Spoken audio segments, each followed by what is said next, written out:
starting from the reporter. Where is the reporter? Okay, please. Hi, we're the all-nighter team from Typt American School. I'm Justin, this is Alex, this is Uni, this is Charlene, and this is Jim. Okay, thank you. And unless you would like to say something about your team name. Is there anything interesting about your team name? Oh, we don't sleep, we work all night. Okay, great. Okay, thank you. Followed by the opponent team. We're from Minda High School and I'm 邵婉瑜、黄艺人、罗瑞宗、赖明宇、谢悠悠。 Again, anything interesting in your name? The team name? Any Just special meaning? Minda Physical, so MDPHY. Okay, thank you. Good. Thank you. Now, finally, we go to the reviewer. We are team member from Teaching Academies. My name is and the special thing about our team name is originated from the song that we all like. It is a Japanese song. Make Would you like to sing a little? Sing a little. Whoa. It's very difficult. Yeah, I'm not very good. What? We are Then, bad. do not lose the fact. Otherwise, you need to sing a song. Now, let's move on to the introduction to our jurors. Begin with Professor Ye Wangqi from Donghua University, followed by Professor Wang Weihua from Academia Sinica, 中央研究院. The next one will be Professor Su Wansheng from this special. National Taiwan Science Education. Yeah, should be introduced by yourself. Thank you. I'm from National Taiwan Science Education Center. 国立台湾科学教育。 So, welcome to visit your building anytime, Yes. as long as you are around. So, the location of this would be 士林. Oh, okay, the big wall. Okay. 台北士林科教的. So 大家都欢迎过去，不管今天是输还是赢。Now, the next one would be Professor Qiu Xianzhi, locally from NTNU, the host of our classroom typing facility. Finally, I'm Nian Zhenxun from National Central University, 中央大学. Now we formally start with the challenging from the opponent. We're going to challenge number 12, Rice.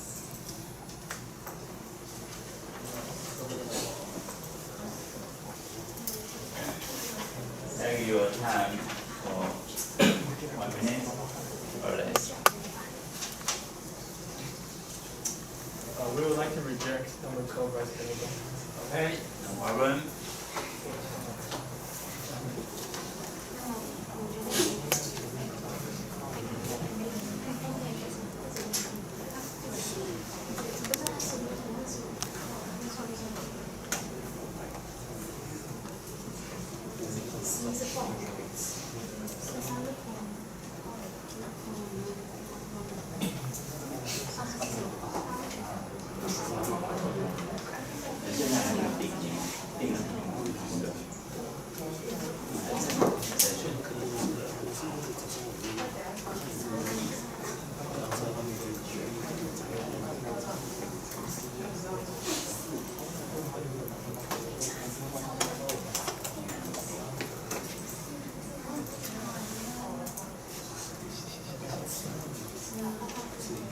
We want to challenge number 11.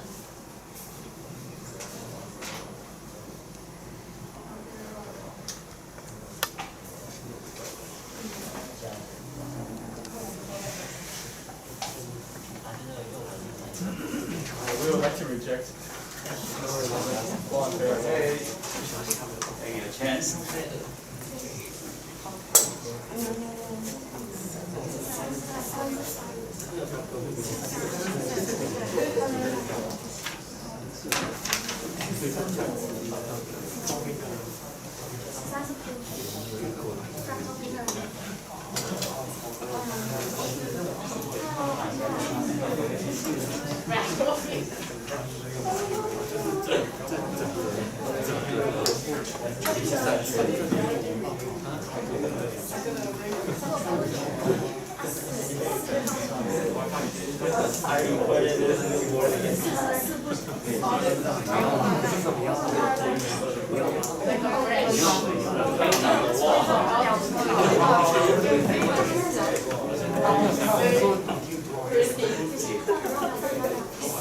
Move on to challenge number 4.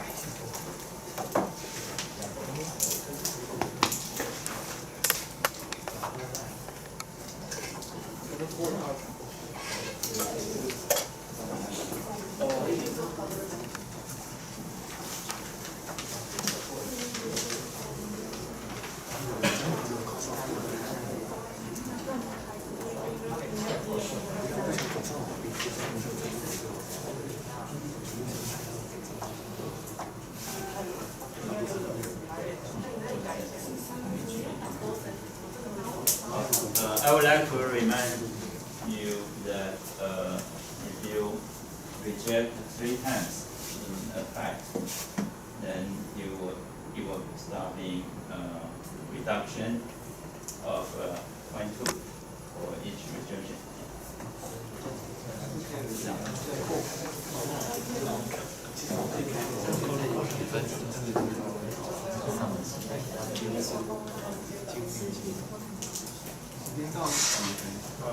We would like to reject.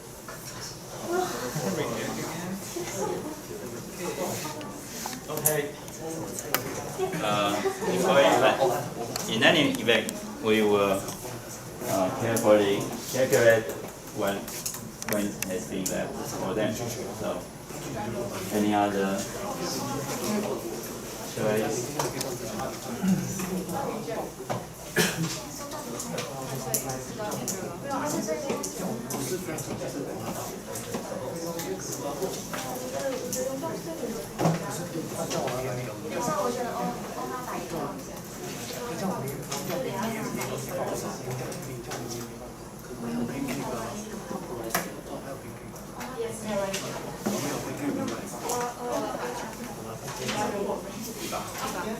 We want to challenge number 8.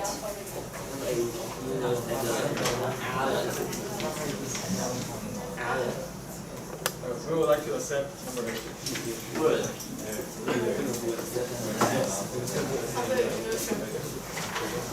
Now, please write the name of your representative on the blackboard.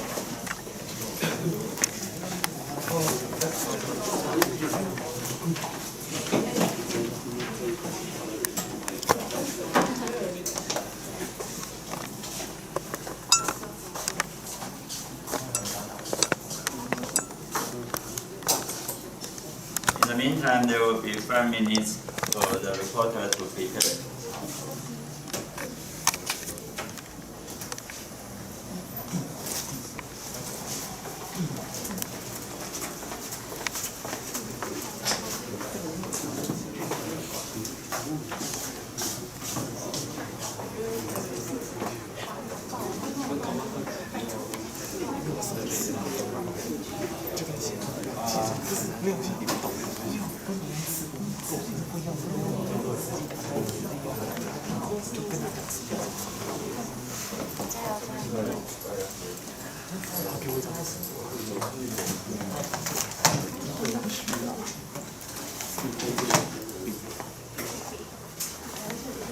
请问一下，所以他们这样的reject，那怎么扣分？是谁在通知？应该我们不用管。对，我们不用管。对，是他们最后会他会解。对。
Okay, the reporter should start present. Great. Hi everyone, I'm All-Nighters Juni Song, and today I'll be presenting about number 8 Euler's pendulum. So our problem statement reads, take a thick plate of non-magnetic material and fix a neodymium magnet on top of it. Suspend a magnetic rod which can be assembled from cylindrical neodymium magnets underneath it. Deflect the rod so that it touches the plate only with the highest edge and release it. Study the motion of such a pendulum under various conditions, and this is our focus. We'll focus on the physical condition or mechanism needed to be met for pendulum to operate, and we'll look at different apparatus setup that can minimize the energy loss. So this is my table of contents. I'll first look at observation, theoretical model, analysis and explanation of our data graph, and talk about causes of variances as well as limitation and conclusion. So our observation is starting with experimental setup, which we have the two stands adjusted to equal height, and then we place the acrylic plate and having disc magnet and rod magnet on both sides of it. So disc is the top magnet and rod is the bottom magnet. And then we make sure that these two stands don't contribute to the magnetic field, and we analyze it at 60 FPS every second. So this is our experimental setup in a diagram qualitatively, and three parameters we varied was the number of top magnets, number of bottom magnets, and the number of sheets in between them. So top magnets, we had 1 to 4 top magnets, and the bottom magnets, we also had 10 to 5. And the reason we didn't go until 4, 3, 2, 1 is because there's not going to be enough oscillation for us to investigate. And we also varied the number of boards. And in the beginning trials, we observed that there's a sliding on the surface. And as you can see in the video, you can see that the top magnet and the acrylic board is both sliding due to the angular momentum caused by the pendulum. So in order to counter this, we put a tape around the acrylic boards and sandpaper so that the bottom magnet can be fixed in place. So as you can see, the pendulum can swing without any excess of sliding motion. So our qualitative explanation, when the magnet is at the end or the maximum displacement, it has the gravitational energy that brings the magnet to the other side, and when it's at the perpendicular side, it has the greatest angular velocity. Yeah. And then as you can see in this video, there's a damping that causes the magnet to slow down gradually, which gradually comes to the stop. Yeah. Our theoretical model starts with the B field, which is the magnetic field defined by the top magnet or the disc magnet. So we realize that there's going to be a region of R3 exists under the plate, which we can define using the vectors, and there's going to be the top magnets impacting the bottom magnets using the field. But when the bottom magnet comes under the top magnet, the whole field changes, so that when it enters the R3 region, the magnetic field generated by the top magnet changes, so we need to account for the moving bottom magnet, which we will do using dipole moments. So first we measured the magnetic B field of the top magnet using the magnetic field probe, and we 3D printed this system we'll call shelf, and we can measure the magnetic field along an axis at different heights. So as you can see, we can adjust the acrylic plate at different heights so that the height can be our parameter test. Yeah. And then this is our net B field, and then a cool diagram, and then when you move it, we're going to measure the B field along an axis. And since we assume that the magnet is uniform, we can expand this to R2, which is a plane, so we can find the magnetic field in R2 as well as different heights. So we use this to find the different magnetic field components at different levels, and this is our VPython model using our different heights measured at our different B field measured at different heights. And we also derived the magnetic force, which is essentially the gradient of the dipole moment dotted with the magnetic field. And as you can see in the animation, we started with F equals ILB formula, and then continued to rearrange the terms so that we can finally make the IA equal to the dipole moment, which is the definition, and we could reach the force equals gradient of dipole moments dotted with the B field.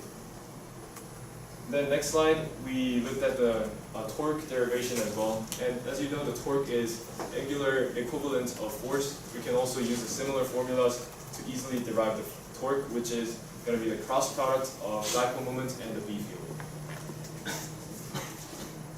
So our analysis begins with the parameter test. So the distance is going to impact the size of the magnetic field, because the farther it is, there's going to be less magnetic field that impacts the magnets. And we also varied the number of magnets, which will impact both the magnetic dipole moment of the bottom magnet and the B field of the top magnet. So example data, we have two variables held constant and only one of the variables changing at a time. So this data shows when there's 2 acrylic boards, 3 top magnets, and 9 bottom magnets, both x and y has a decaying sign function. And as you can see, the x and y position is going to decrease. And we make sure to do 10 trials of each combination so that when we track the data, it's very controlled. Yeah.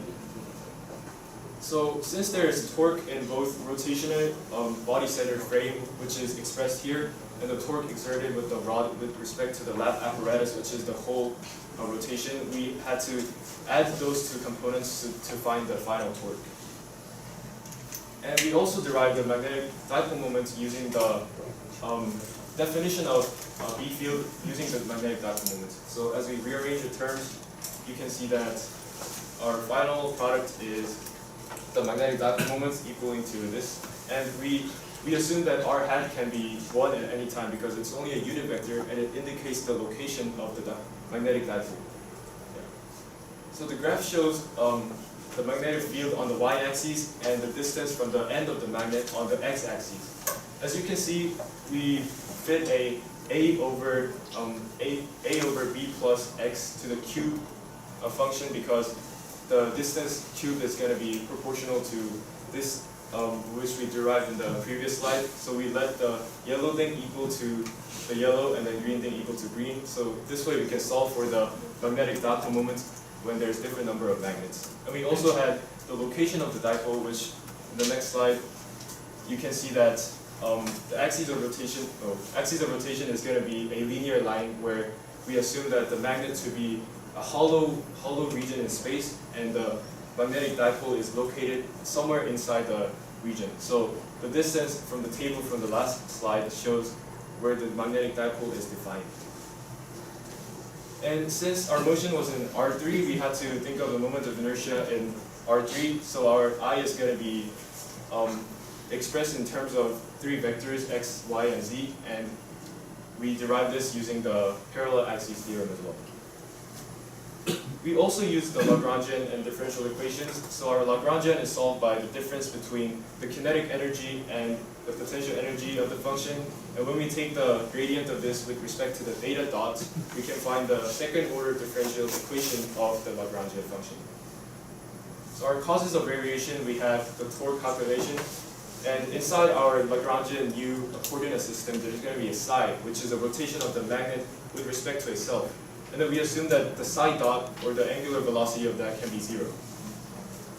And this is our parameter test graph, and we varied the number of bottom magnets here. And as you can see, there's a sine graph of the theory curve, which is found in VPython.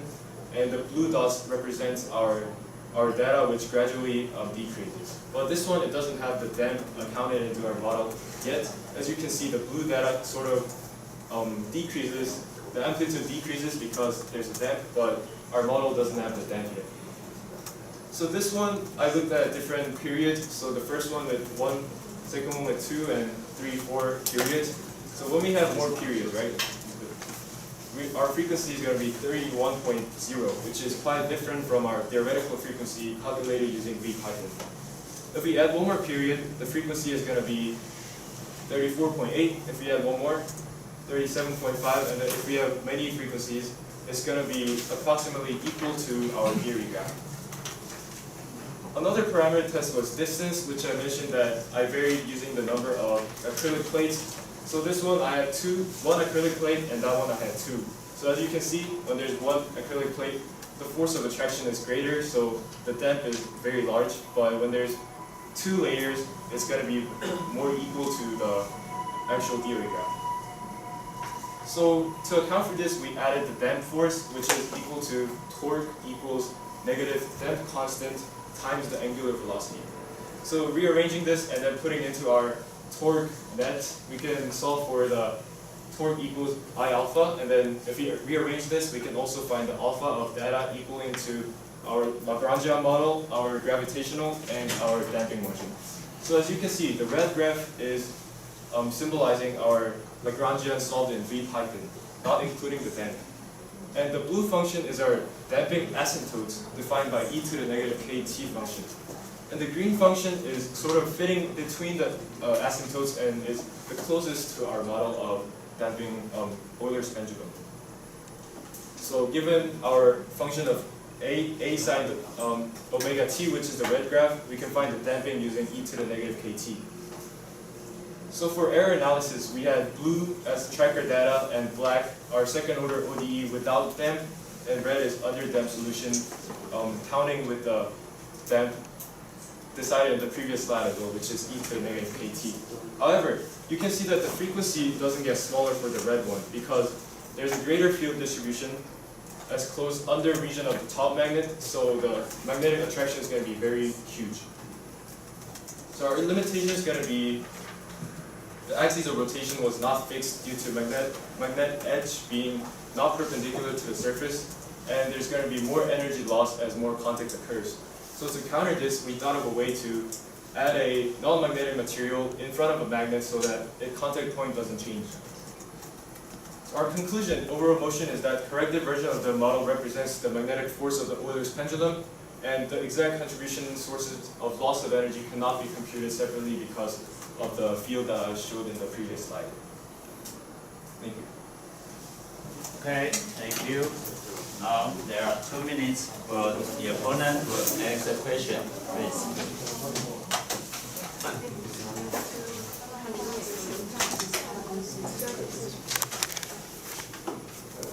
Can I look at page number 9? And I'll look at the video. The right one.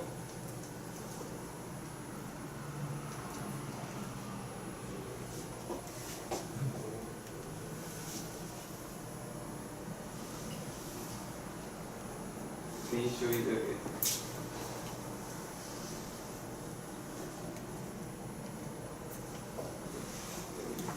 Then page 32.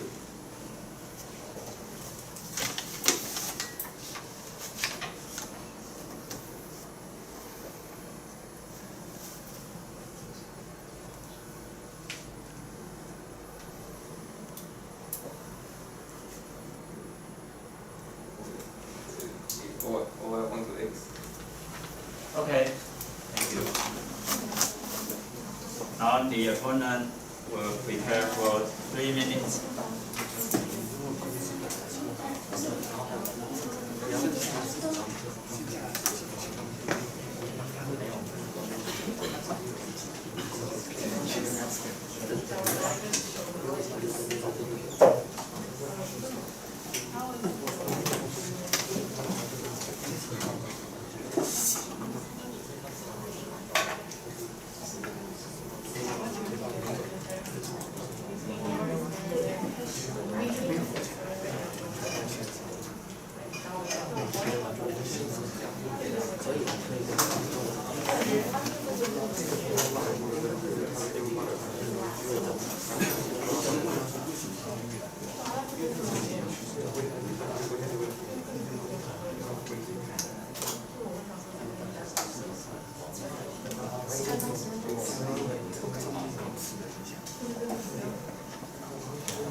Okay, the opponent, please take the floor.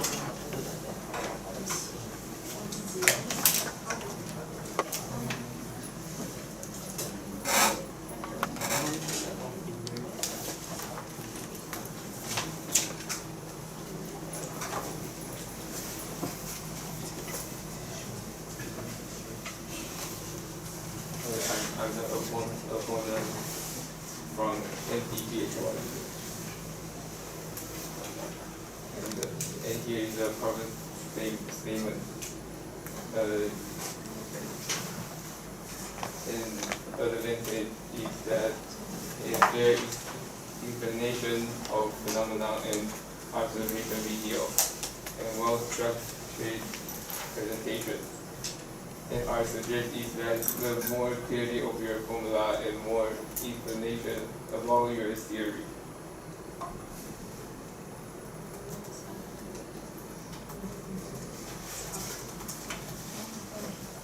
Thank you. Okay, then move on to the discussion with the reporter.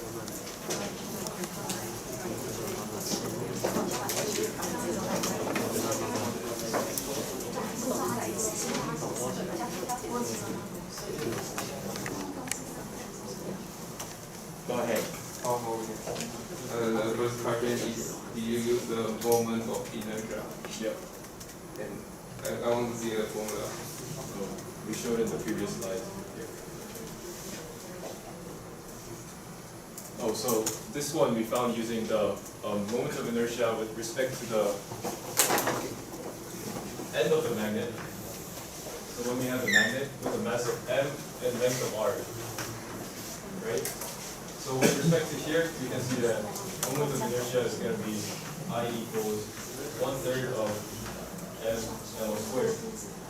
And for the x component, we also have mr, because assuming that this is r, or the radius of the cylindrical magnet, we're going to have mr squared added to this. Okay, so the inertia that we know is like this.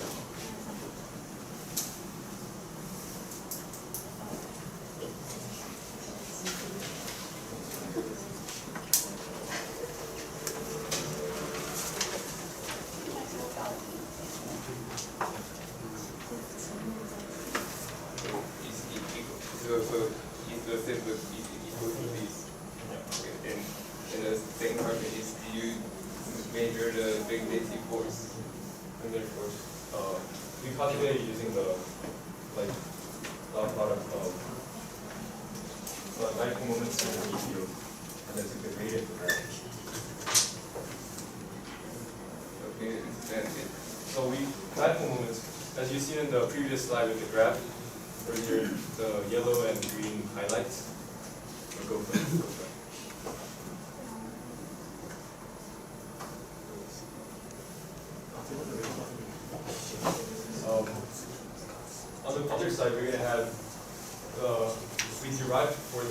magnetic dipole moments in one of the slides using the B field. So when we measure the B field of the bottom magnet, we can relate it to the B field of the bottom magnet to find the dipole moments of the bottom magnet, which is the movement of the bottom magnet. And then when we dot that to the B field generated by the top magnet, that gives us the force. Oh, okay.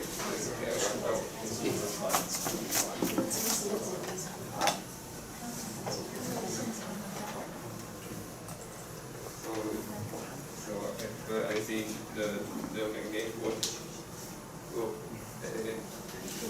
look like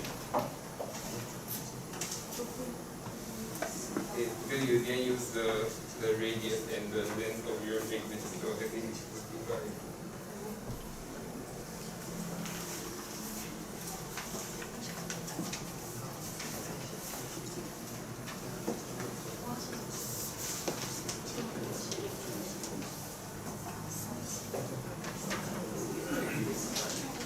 Okay, but this formula already calculates the B field and the magnetic dipole moments, so we already taken into account of the geometry and the moments of inertia, which we use it to find the dipole moment. So I guess that's unnecessary if we're solving this.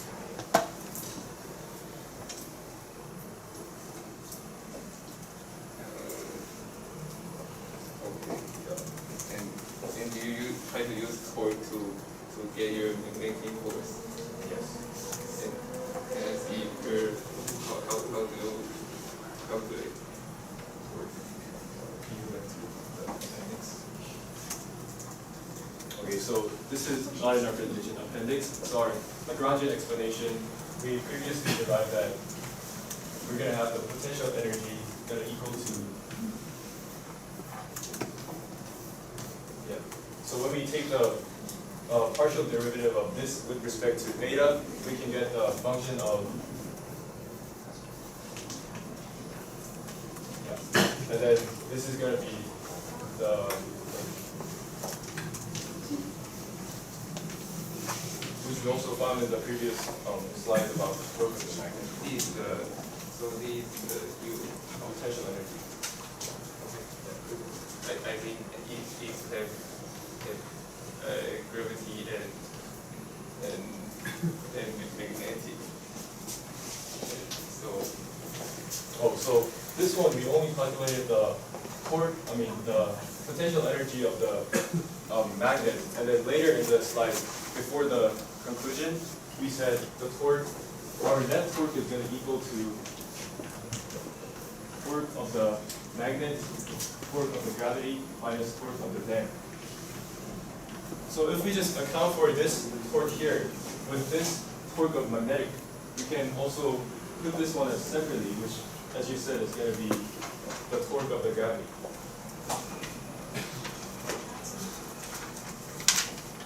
Right. So this torque of magnetic. This is torque of the entire system, net. What would this equal to? That's magnetic torque. I don't know the result of this. Oh, we showed What the yeah.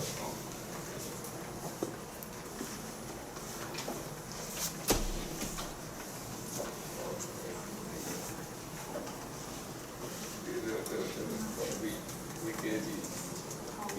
get this is equal R.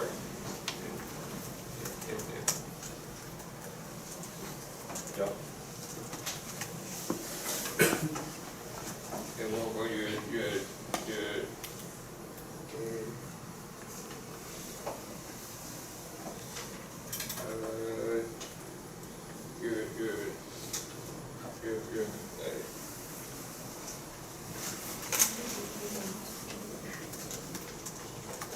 Okay, so since we find the magnetic force at the end, if we find the magnetic torque using this formula here, we don't really need to multiply it to R, but we don't have the formula for the magnetic force. So we use the magnetic torque calculated using this formula so that we don't need to use it. and I would know your total motion EOA. And I want to know, can you get this well.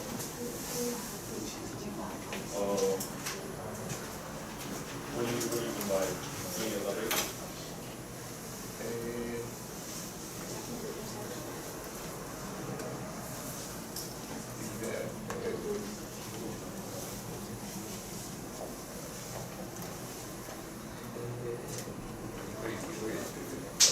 I'll change the version.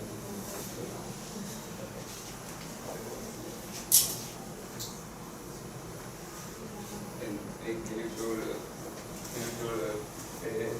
do you measure how the thickness of your plate? Yeah.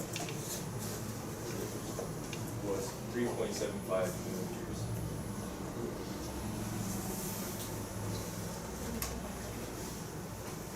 Can you explain how it change when you add the thickness? Okay. Okay. So- And okay. Yeah. So we had a graph of magnetic field, right? Or you show the graph. We have the graph. So you look at. So as you can see here, right, the field is going to be dependent on the location where it's placed. So when the thickness increases, the field is going to be at different locations. So starting from -1, as you can see in the y-axis, that's the surface of the plate that you're talking about. So when the thickness becomes larger, the B field here is going to be less. Okay. And I think if your shape got larger and your magnet on top, the magnet force will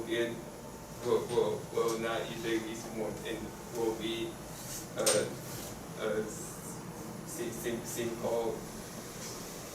simple because your gravity will affect more.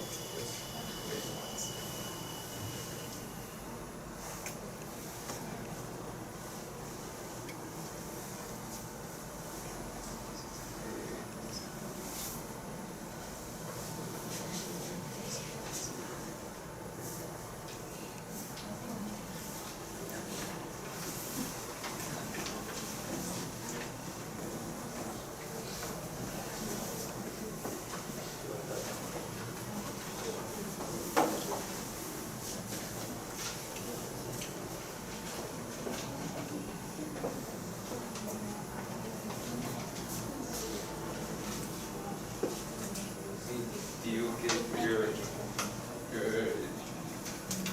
decay coefficient when you do the experiment? Yes. So you go to e to the negative kt slide.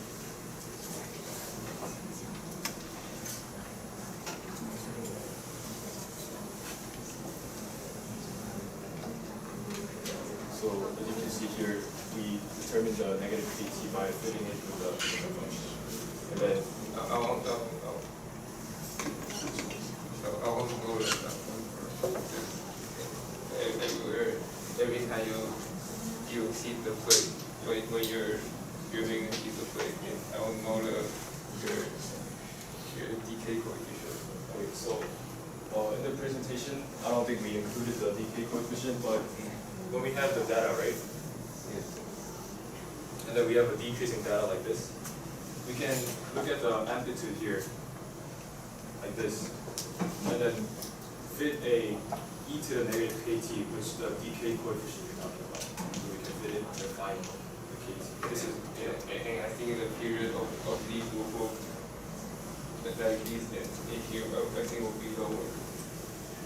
In the drive will be shorter than here. Yeah. Oh, because also mentioned in the final slides, there's a B field graph of the blue one. Can you relate the blue one? So in the middle, so as you're mentioning, like when the time approaches like the end of the pendulum motion, right? So that means the pendulum is going to stay around this area and then swing back and forth here. So when it swings back and forth here, the magnetic attraction is going to be greater because magnetic, like in this area right under the big magnets, there's going to be a region of more magnetic field asserted by the top magnets. So when the bottom magnets reach here, it's going to force of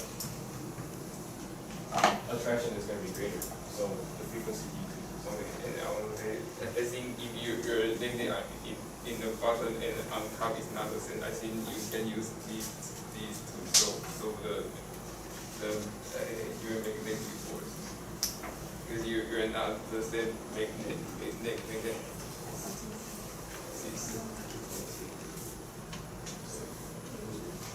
What are you saying? I think you can use these to solve the problem because I think the magnet on the top is not different with the bottom. Yes. So we use the B field of the top magnets and the dipole moments of the bottom magnets because the bottom magnet is what's moving. Okay, the time is up. There is 1 minute for the opponent to summarize your discussion.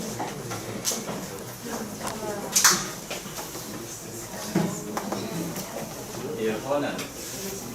Okay, so I think I get some I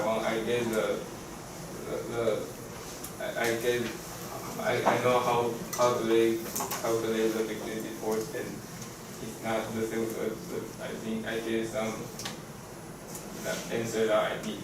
Okay, thank you. Okay, thank you.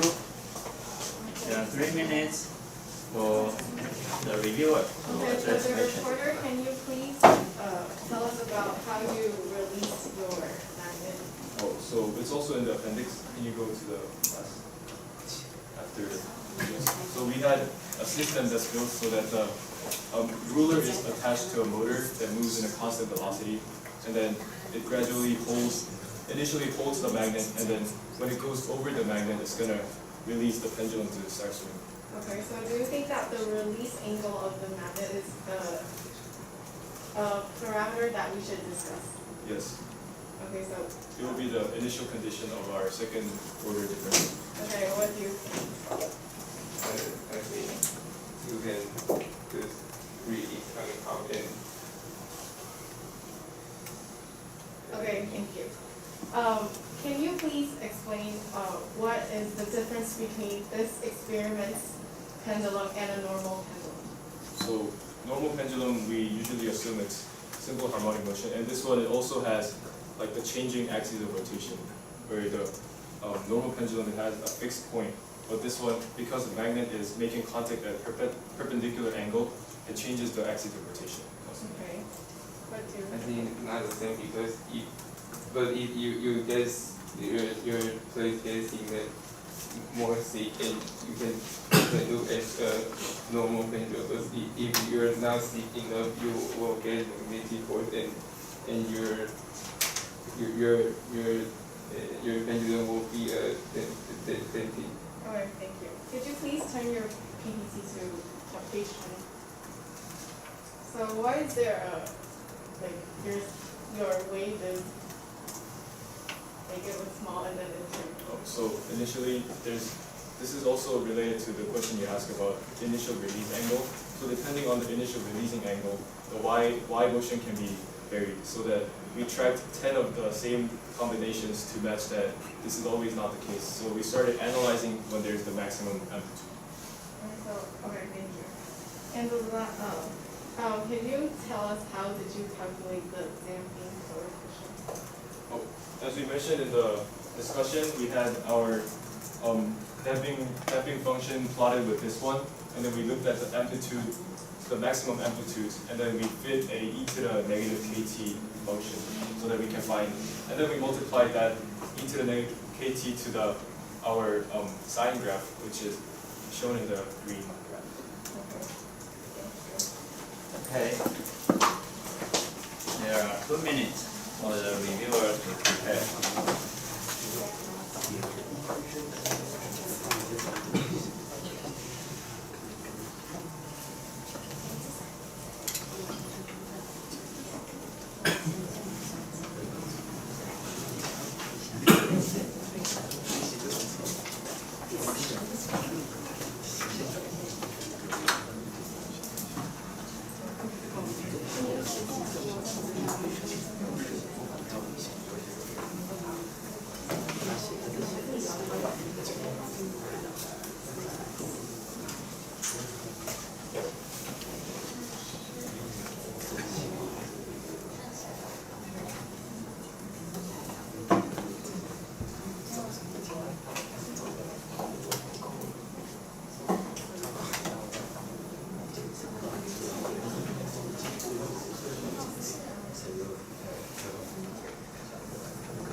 Time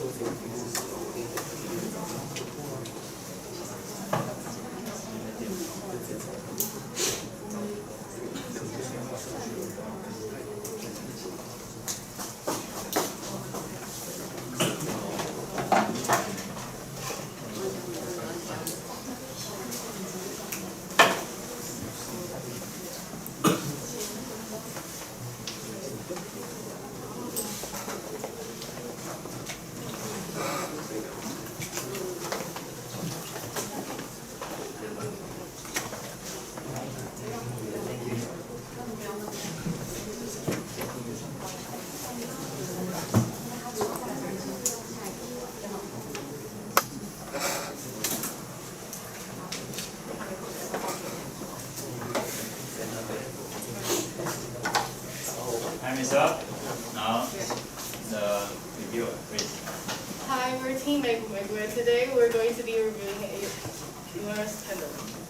So, in this discussion, we believe that there are 4 tasks that should be discussed. Firstly is to construct a reliable experimental setup with reproducible results. Secondly is to qualitatively and quantitatively explain the phenomenon. Thirdly is to create a successful theory examining how the magnetic rod behaves in the phenomenon. And lastly is to investigate the effects of the important parameters and experimentally verify how they affect on the phenomenon. So, from that spoken, we believe that the reporter had a great fulfillment, but there are parameters extension possible. And for their theoretical analysis, they talked about the magnetic field, and for their experimental confirmation, they talked about the amount of top magnets and lower magnets and the plates in between. Next to the merits and possible next steps of the reporter. So for their theory, they had a detailed explanation and thorough qualitative explanation of the phenomenon. And for their experiment, they had a very stable experiment setup and verified many key parameters. For example, the number of magnets and distance. And thirdly, they have sufficient experimental data and theoretical verification. But for the possible next steps of the experiment, they can explain. For their structure, they had good diagrams and animations, which is good for therefore having good visualization for the audience. For the opponent, their merit was that they identified merits and flaws of the presentation. And their possible next steps would be to investigate the release angle of the magnet and investigate the difference of normal pendulum and their experiment. Next to the discussion analysis. So the opponent raised that did you use the moment of inertia? And the reporter's response was yes. And the opponent raised the formula differences. And we agree with the reporter because the reporter has a more in-depth discussion and explanation about their formula. Thirdly, they asked if they used a torque, and they said they did. The reporter's response was yes. And thirdly, they asked about the damping coefficient, and the reporter's response was they calculated with the fitting curve. And we partially agree with the reporter because we believe that the coefficient should be calculated more carefully. Next is the reviewer's question. So I asked, is the release angle important to the experiment? And the reporter's response was yes, and the opponent answer was not clear. And we think that we agree with the reporter. We think that it would have an impact on the phenomenon and should be determined with more experiments. And the next question was, what is the difference between this phenomenon and a normal pendulum? And the reporter's response was, normal is fixed, but their experiment was not. And the opponent's answer was not. And thirdly, we asked why was the beginning of the wave started small? And their response was that they started analyzing at the max amplitude. Thank you for listening. Okay, thank you. Now, there are 2 minutes for the reporter to make some concluding remarks. Please. So for our Euler's pendulum presentation, we measured magnetic field, dipole moments, and derived the relationship between the dipole moments and the location of the dipole. We also had angular acceleration solved using second-order differential equations in VPython, and we used tracker data to fit the theory graph into the data points. And we also considered damping, and as Opposer mentioned, we had function of y equals negative to the negative k function. So we also talked about the moment of inertia and the force determined from the B field, which is already contained by taking the gradient of the B field, gradient of the dot product of dipole moment and the B field. And we also used Lagrangian approach, which has 3 angles in R3 dimension to determine the torque for B field. So our conclusion is that overall net torque calculations include both magnetic, gravitational, as well as damping force. And our damping coefficient, the K, can be determined from looking at the maximum amplitude of the function of the data.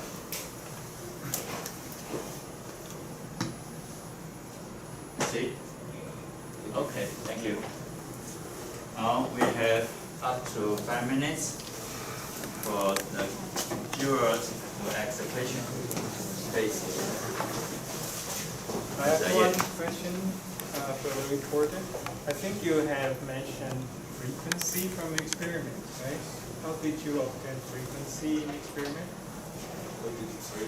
How did you obtain frequency in experiment? We looked at the time periods of each amplitude, so looked at the time of that, and the inverse of that would be frequency. But how? How did you do that? We tracked the end of the magnet. One of them? Just one of them, or What do you mean one of them? you have a lot of oscillations? Frequency right? of the angles. Frequency. How did you do that?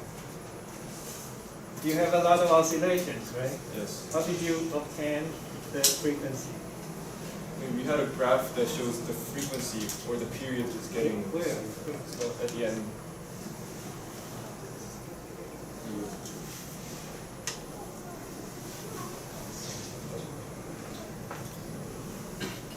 This before this. One slide.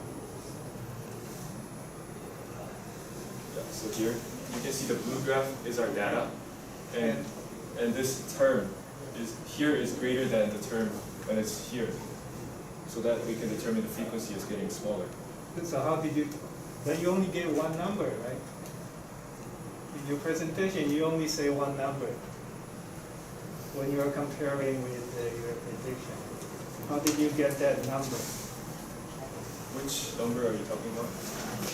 Well, show the slides where when you were comparing frequencies. For example, here, this one, yeah. only one value, right? Oh, frequency. How do you get that? Yeah, that frequency one of the sine graph here. We had a sine graph fit. Experiment. Yeah. From experiment, how do you get it? So frequency from the experiment, right? We do a best fit graph of the function. You use a fitting of sine. Yeah. Okay. Sorry about that. Didn't understand. Any other questions?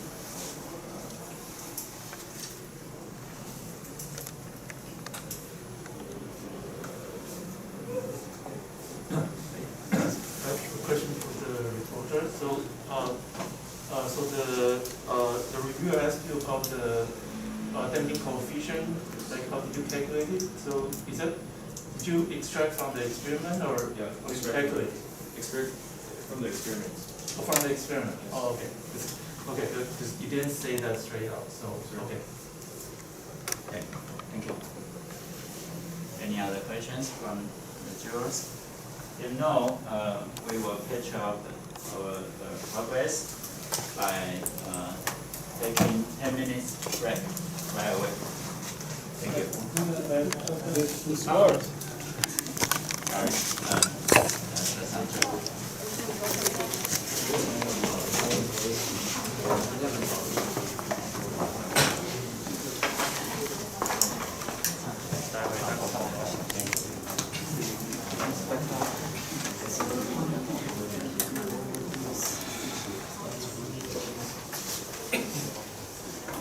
Okay, we start the grading for the reporter. Okay.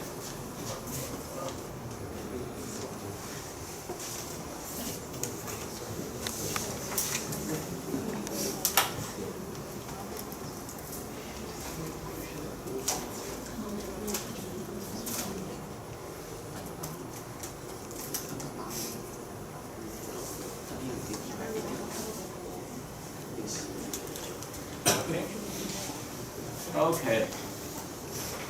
The grading for the reporter. 7, 9, 7, 8, 7.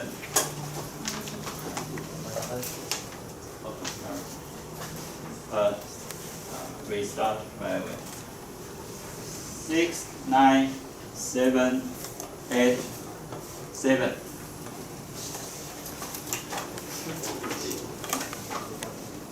Waiting for the opponent.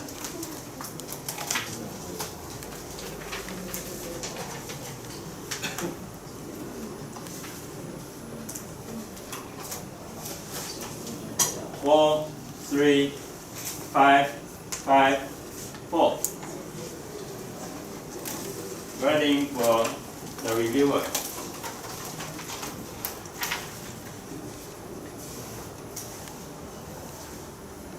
Five, 6, 6, 7, 5. Okay, we take 10 minutes break.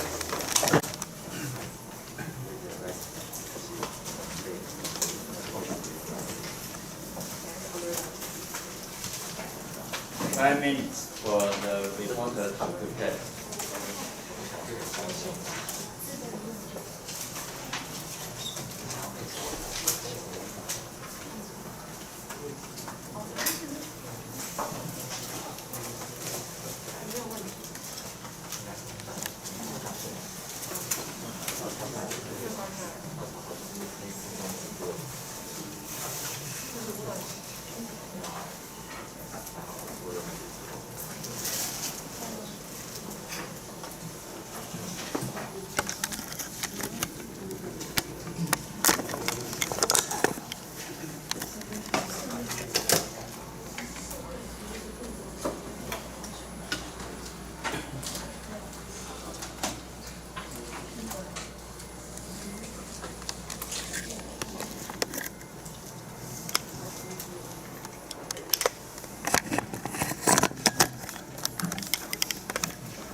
Okay. Okay. Hello, my name is Jason Law, and I'm from PF3. Today I'm talking about Siren. And this is our outline. It includes problem statement, demonstration video, equipment setup, phenometric explanation, experience, and conclusion. This is our problem statement. If you direct an airflow onto a rotation disk with holes, a sound may be heard. Explain this phenomenon and investigate how the sound characteristics depend on the relevant parameters.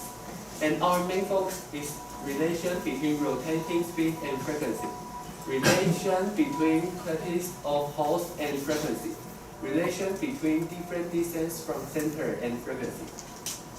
And this is our demonstration video.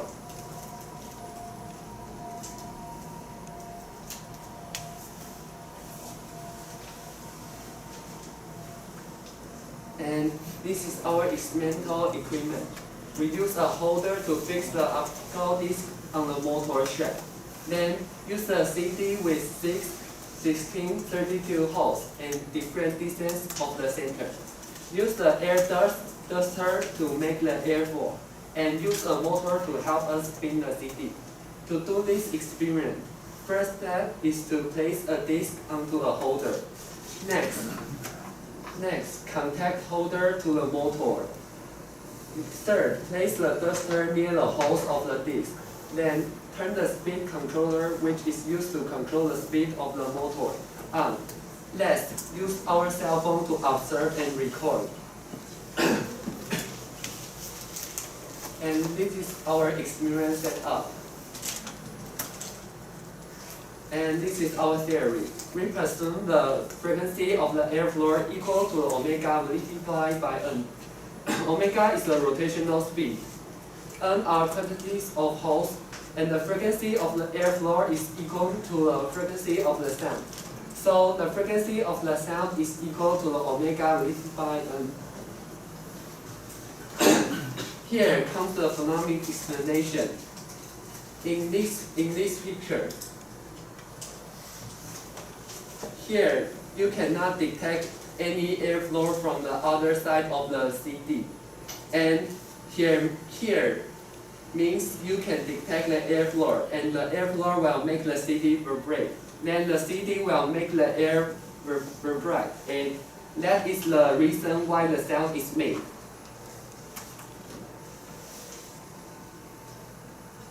We use logic probe to analyze how the sound wave or peak corresponds to experience. In this picture, we see two observed peaks, and it is also stable, so it will be the main focus in our experiment.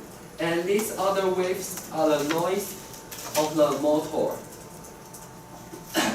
So the waves is not regular because it's made by several waves. We call it first peak and call it the second peak. And this is the motor sound. Then we can make sure the sound over here is because of the motor. And let's talk about our experiment 1. Now we are going to change the rotation and see the relation between rotation and frequency.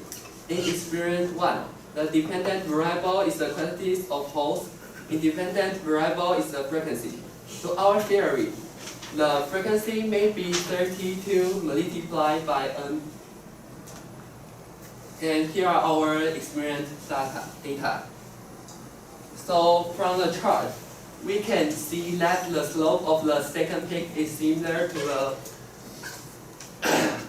theoretical value, and the slope of the first peak is almost 1/2 of the second peak slope. Then the error percentage of slope and theory is 9.83. You can see the intercept between theoretical value and our second peak data. We'll talk about that later. Now let's talk about experiment 2.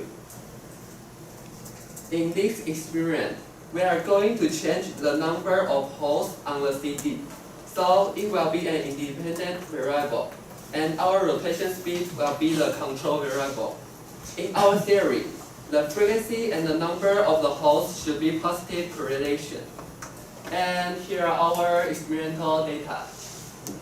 This is 6 holes and 12 holes, 16 holes, 24 holes, and 32 holes.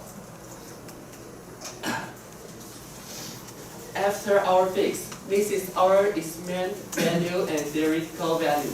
As you can see, our error percentage is very low and close to the theoretical value. So our data must be believable.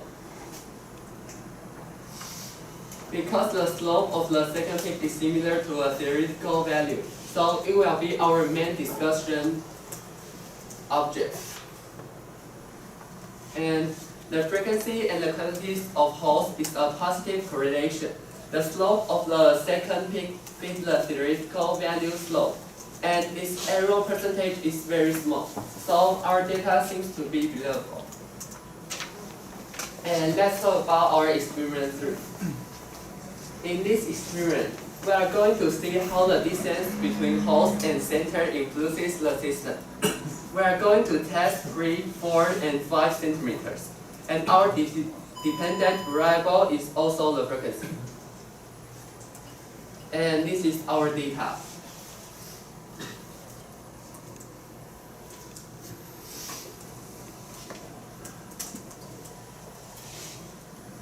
In this chart, we put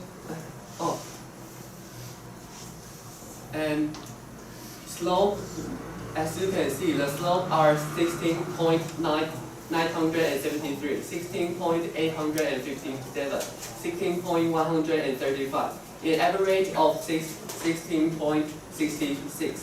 Error percentage are 0.84% and 5.35% and 3%. Trend of first and second peaks are similar despite the hole's distance from center.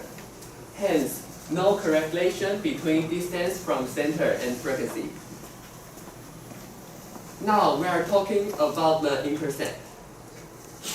There is no intercept in the theoretical value, and we detect although the rotation is 0, there is still some noise, so we think that is the natural frequency. The reason we think it is a natural frequency is because it led to intercept and caused the error of the slope.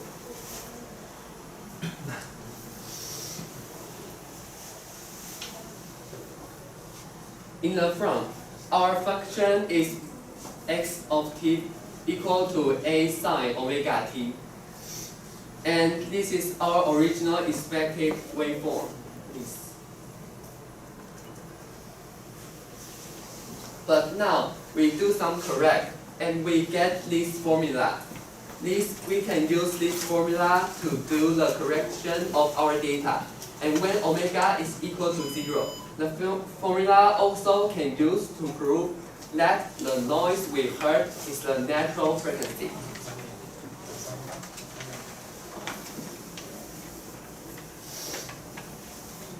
Each frequency is overlaid by many frequencies, but there will be a fundamental tone in each frequency. All the frequencies will make new waves.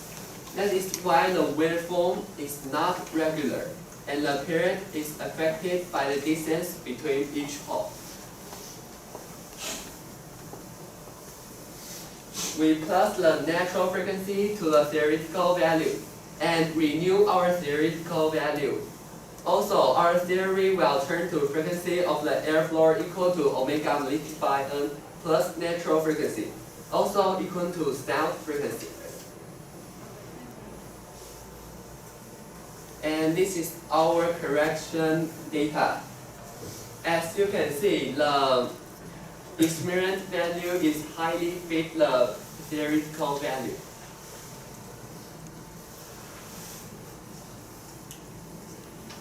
And conclusion, positive correlation between rotating speed and frequency.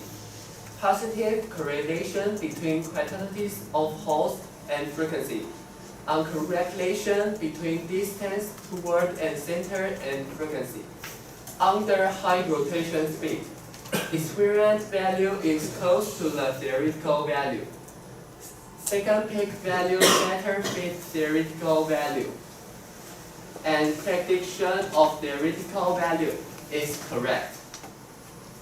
And thank you for your listening. Okay, thank you. Now, it's the time for the opponent to address questions. Alright, can you go to the page of the demonstration video?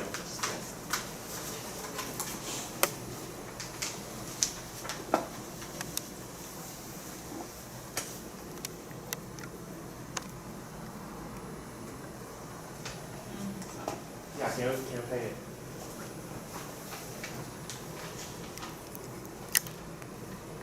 Right.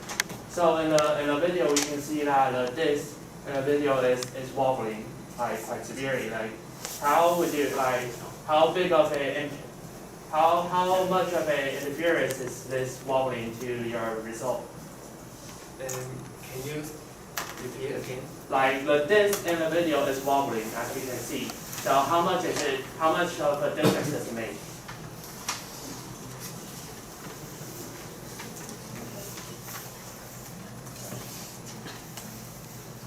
Alright, next question. Can you move to the black diagram part? Yeah, the diagram. The diagram as background is in black.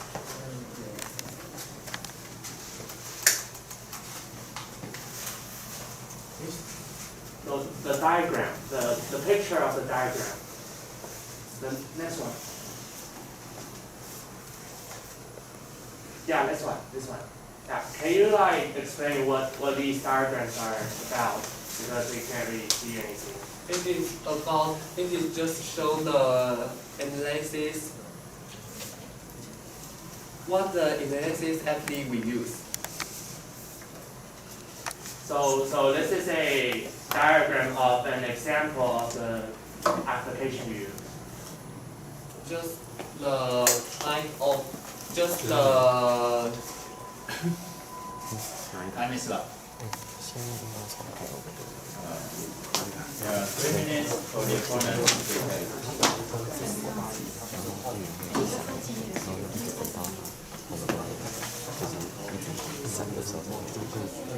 那对他放这，你这样，他如果就散的话，可能就可能在，可能不可能循环太多。会比较久，可以改变一下。那先放这。好。反正接下来移动一样，就到查证。OK。那它这个电源是不是电就放那边？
你们投影试试看，看半天。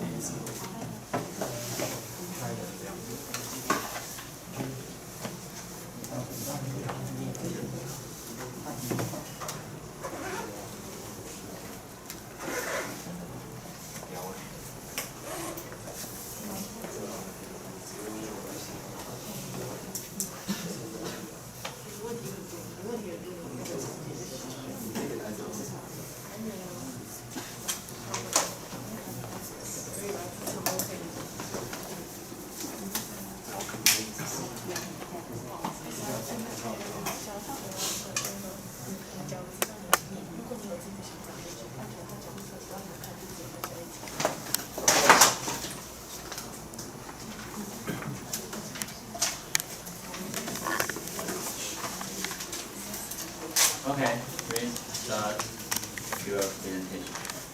Hello, I'm Yue Wu from Team Economical, and I'm going to be the opponent on the topic siren.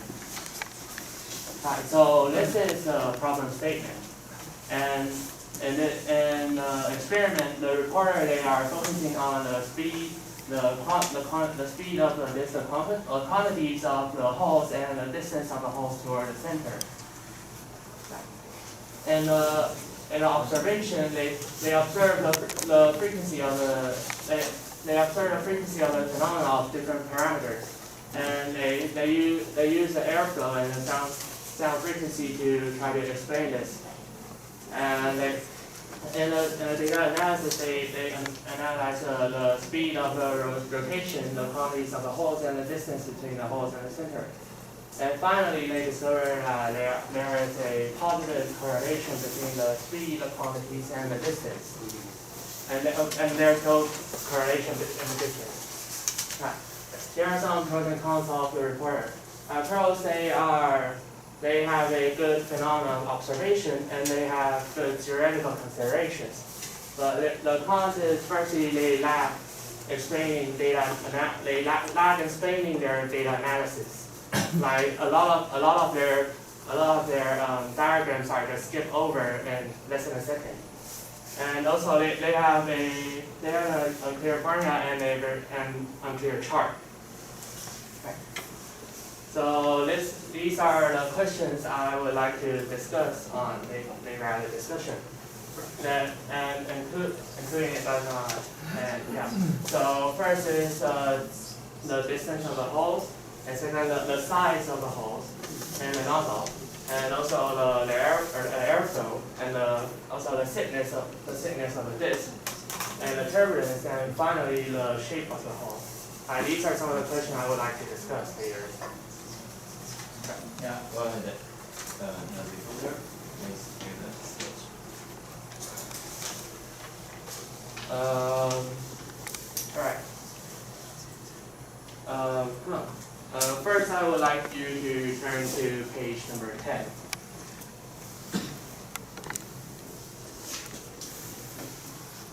Yeah, 9, sorry, 9. So about the chart on the left.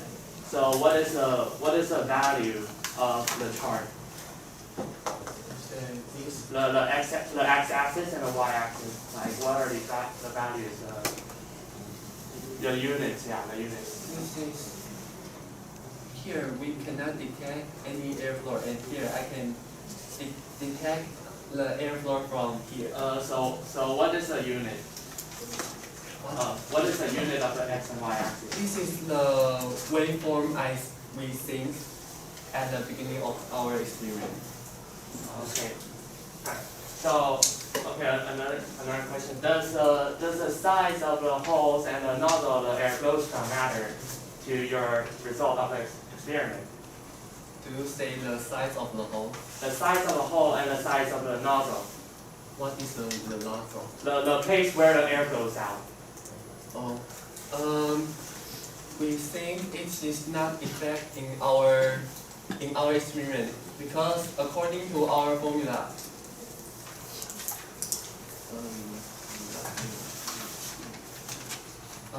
it just impacts by omega and the quality of the holes. Right. Okay. So as the opponent, we believe that. At least the size of the holes will matter because the larger the hole, the more the time the air is passing through empty space and not hitting on the disc, which will cause a difference in the phenomenon discovered. And right. And also, how did you measure your airflow? Yeah, how did you make sure your airflow is a constant in all the experiments? We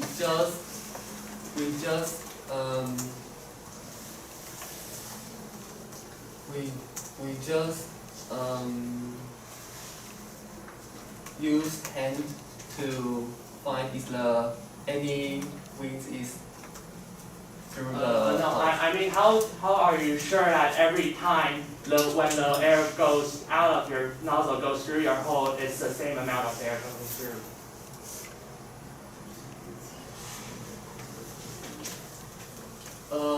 The airflow is stable because it is use the machine to make the airflow. So the airflow may be stable.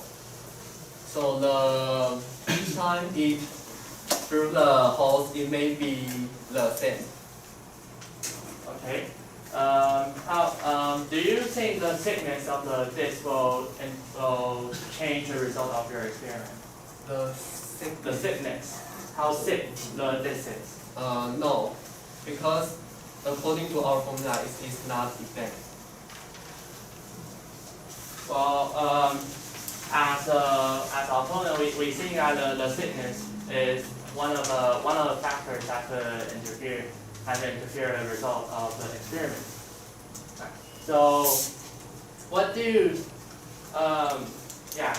what about the distance of holes? The distance of holes to holes, like in between holes, like would that change the result of your experiment? If the omega is not changed, the frequency will not change. Yeah. So if the hole is far apart, like would that change? Please say again. Like if the distance between two holes is far apart, will that change the result of your experiment?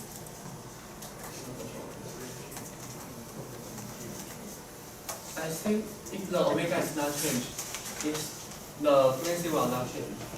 Oh, okay. So how about the shape of the hole? Do you think the shape of the hole will be an important factor of this experiment?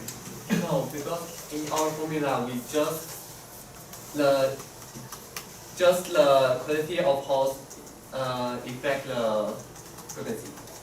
Okay. Can I use the backboard, please?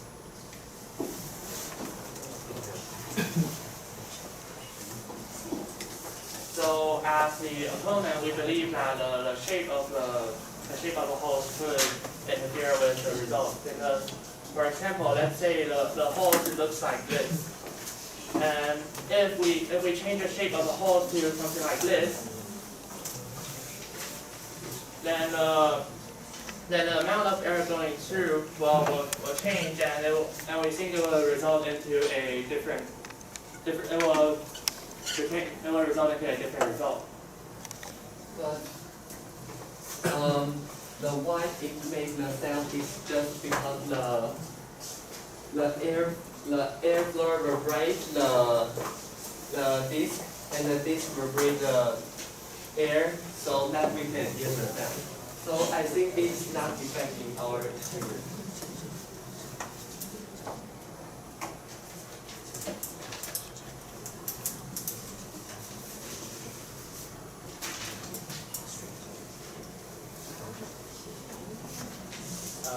Yeah, can you like restate that again? The reason we hear the sound is because the airflow vibrates the disc, and the disc vibrates the air, then that's why we can hear the sound. So I think this is not matter in our experience. So, well then, do you think the speed and the amount of the air passing through the hole will interfere with will change the result of your experiment?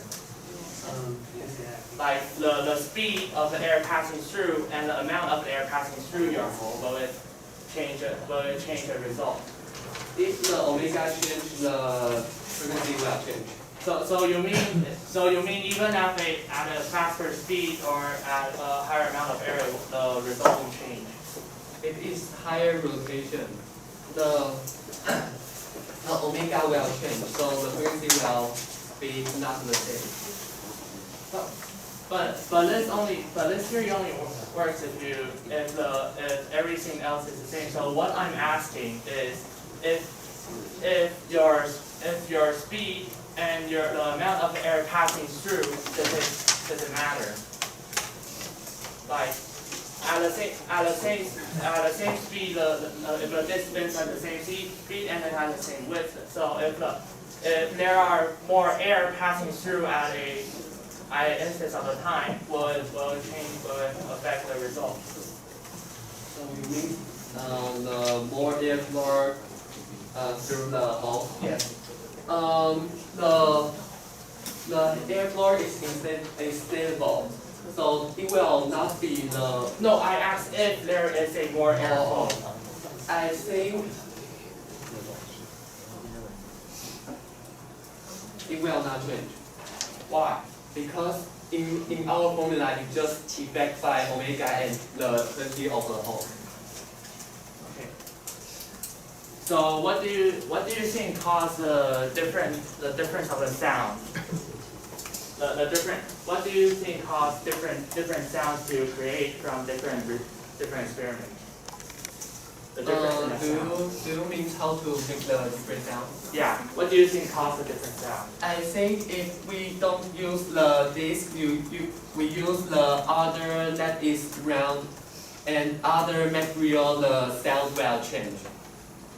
So you mean the sound differs from its material? So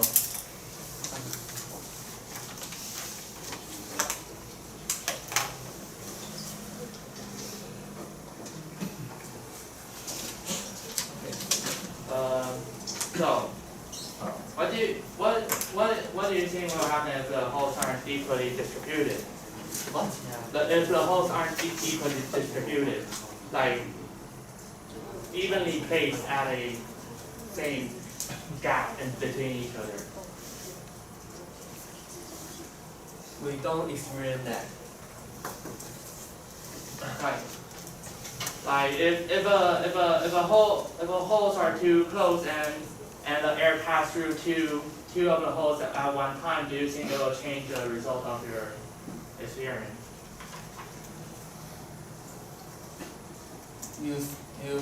You say if the hole is too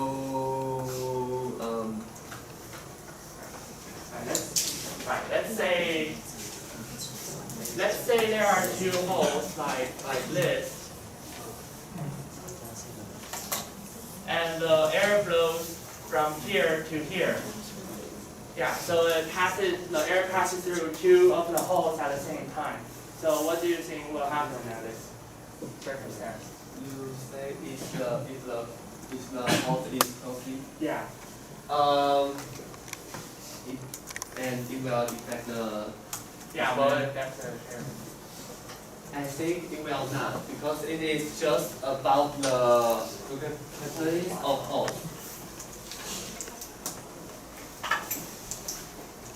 Okay.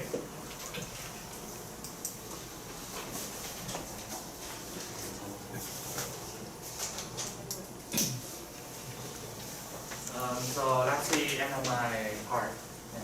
Thank you. Now, the opponent should. So in the discussion, we discussed a lot, multiple questions, including the airflow, the thickness, and the distribution of the holes, the shape of the holes.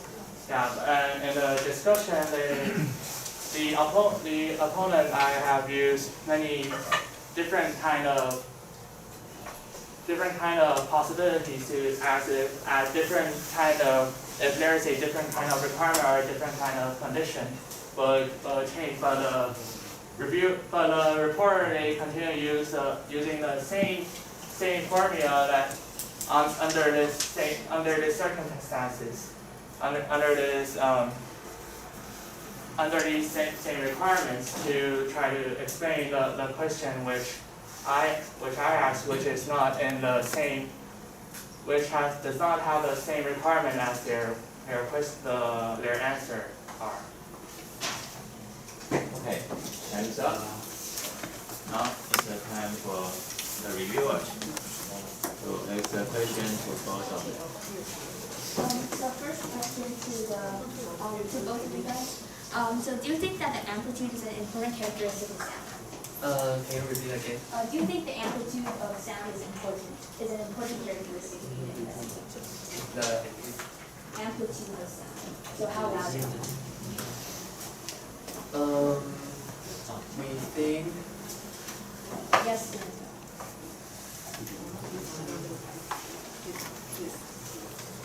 So meanwhile, Well, we think that amplitude is a factor, but it's not as important as the frequency of the sound. we think it will not affect much. Okay. So for the recorder, did you keep your microphone at the same location each time? Yes. Okay. And so for both of you, do you believe that the turbulence is an important factor? What? Turbulence is an So do I answer? Okay, sure. Yeah, I totally believe that the turbulence is a pretty important factor in this experiment. Thank We you. think it's an important factor. Yes. So did you consider vortex shedding? What? So there's a phenomenon called vortex shedding. Have you heard of it? Do you know of it? No. Okay. Have you heard of vortex shedding? Do you think it applies to this one? We have discussed that, and we think it does. Okay. So do you think that changing the rigidity of your disc will affect the phenomenon? Changing how how stiff the disc is. So for example, if it's a floppy disc or a rigid disc that maintains the solidity. Maybe it will affect the sound. Okay. How about you? We believe it's an important factor, and that's exactly why we asked about the wobbling. Thank you. And so are your holes evenly spaced? So like you know how when you're making the holes, right? Are the holes evenly spaced at a distance of each other? Yes. Okay. So did you account for the noise in the room? Yes. How? We do it in the yes, this room is not of people and it's not background. Okay. Are you sure that there's absolutely no sound? Yes. Okay, thank you. Do you think that it is important to take into account the sound in the environment? Yes. Okay. So did you keep your air hose stable at one point throughout the entirety of the experiment? Yes. Okay. So as for hole shape, could you clarify what you meant when you were? The whole shape will change the turbulence going the turbulence of the air going through a hole, which we believe changes the sound. Okay, time's up. Now there are 3 minutes for the review chapter.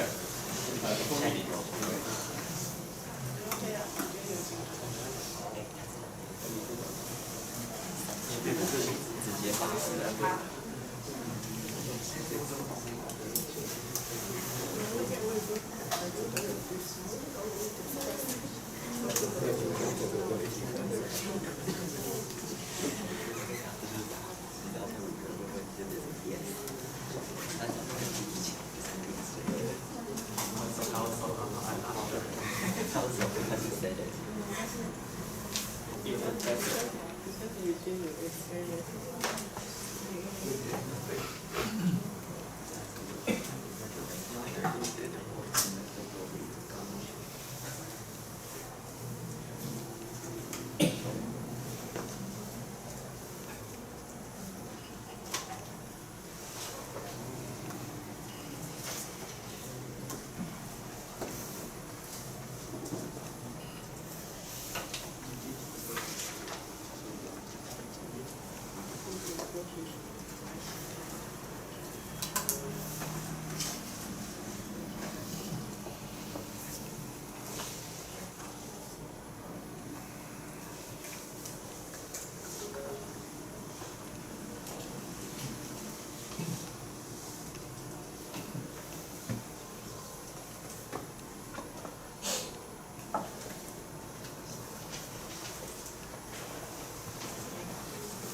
everyone. Today I'm reviewing Siren from All Nighters. I'm Charlie. So the problem statement states that if you direct an airflow onto a rotating disc with holes, a sound may be heard. Explain this phenomenon and investigate how the sound characteristics depend on the relevant parameters. So the main focuses would be, one, what parameters affect the sound produced by the disc, and how are the harmonics created affected by the different parameters. And so review of the report. For the pros, we believe that they clearly explained the phenomenon, they tested parameters of rotation speed, holes, and distance from the center, they have a good audio clip demonstration, and some graphs contain error bars. And as for improvement, we could suggest that they could improve the experimental setup as we observed that they had uneven disc rotation. And so they should also account for sound from the environment. The slides should also include a qualitative explanation of the reason for the phenomenon, and they should also include theoretical curves in the experimental graph. And they should also include error analysis based on experimental error. And they should also consider effects of vortex shedding or turbulence, and also investigate the shape of the wave when you graph a pressure versus time graph. And so they also need more investigation for the harmonics of the sound collected. As for review for the opposition, the pros were that they provided questions to help clarify the presentation content. They brought up errors from the experimental design during questioning. They questioned about plenty of experimental parameter test effects. And as for improvement, we could suggest that they were a bit too focused on experimental parameters, and there was no discussion with the reporter about the qualitative or quantitative model. And so for key discussion, the first point was hole size. So the opponent asked, does the size of the disc hole and or the air nozzle affect the phenomenon? The reporter said no effect. The reviewer believes that yes, a bigger hole increases the amplitude of sound. And so for airflow, the opponent asks, how did you measure your airflow? How to make it consistent? So the reporter said they kept the airflow rate stable produced by machines. So we believe that the airflow rate is likely consistent and adjustable. So for the opponent, they also asked that, do you think the thickness of the disc will affect the results? The reporter says there's no effect according to the reporter theory. However, it's not really because it just influences the rigidity of the disc and whether it will vibrate. So the opponent also asks, will the hole distance affect the phenomenon? The reporter says no, because there is a single omega. And the reviewer believes yes, it affects how often the air passes through the holes. And the more closely spaced holes would have air passing holes more often and increase the frequency. And so the opponent also asks, will the hole shape affect the sound frequency? The reporter says no, theory only depends on disc rotational speed and number of holes. However, the reviewer believes that they should take it into account as the geometry will make the airflow more chaotic and create more disturbances in sound. And the reviewer also says that, is the amplitude of sound important? Reporter believes that there is no real effect. The opponent believes the amplitude is a factor, but frequency of sound is more important. Reviewer asks, is turbulence important? The reporter says maybe. Opponent says sound frequency is more important. Reviewer says, do you think vortex shedding is important? The reporter isn't aware of it. Opponent says it's important. So the reviewer also says, were there environmental noise? Reporter says no. Opponent says that it is important.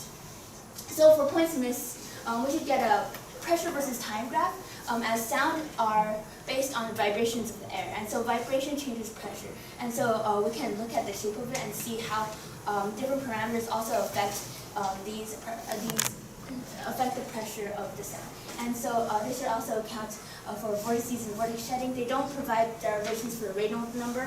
Above certain velocities, we can use Stokes' number to determine whether vortex shedding occurs. And certain parameters that may affect could be rigidity of disc and environmental sound. Okay, there are 2 minutes for the reporter to make some concluding remarks.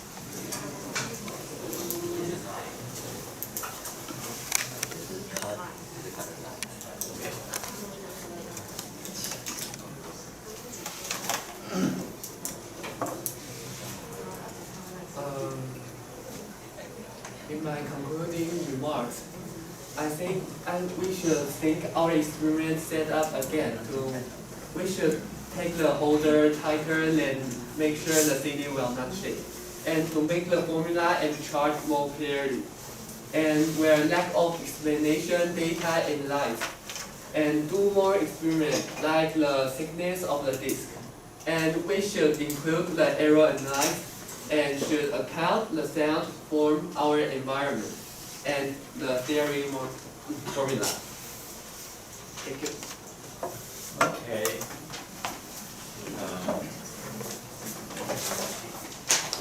Then we will have up to 5 minutes for question from the jurors.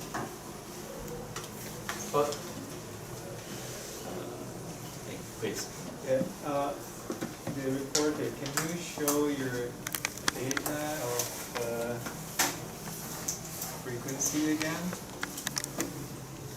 With the comparison between model and experiment.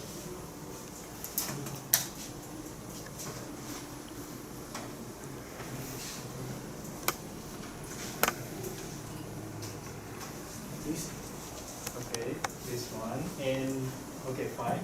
So, do you have two sets of experimental data here?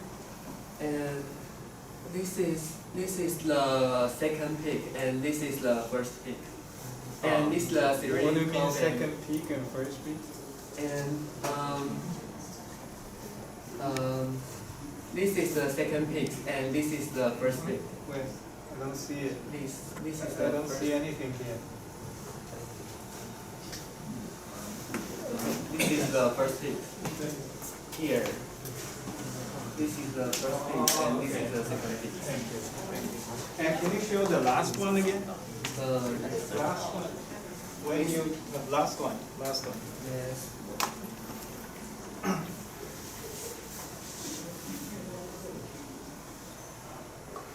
No, last one. When you did some modification and the model fits the upper part.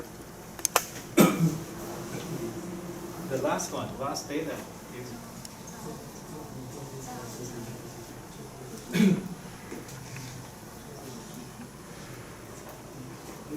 No. You have a data showing that your model line is very close to the upper part. Yeah. Why you want to fit to the upper part, not the lower part? Because the lower part, the slope is the one of two. It is the Lower part is the second peak, or the slope is the two. which one is the first peak? Upper part? This is the second peak. Oh, that's the second peak, so you fit to the second peak? Yes. Why you don't want to fit to the first peak? Because the slope of them is not the same. Oh, okay. Thank you. I have one question for the reporter. Can you show me page 8, where you mentioned your theoretical question?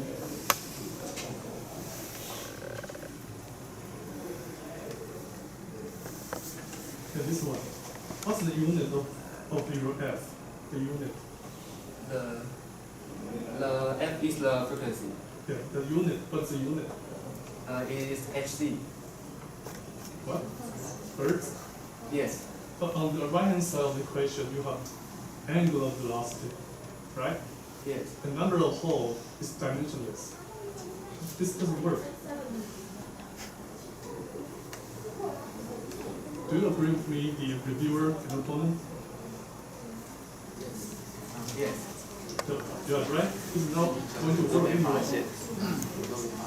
It is the long line and the short T. It doesn't matter because the unit doesn't match. The physical unit doesn't match. Okay?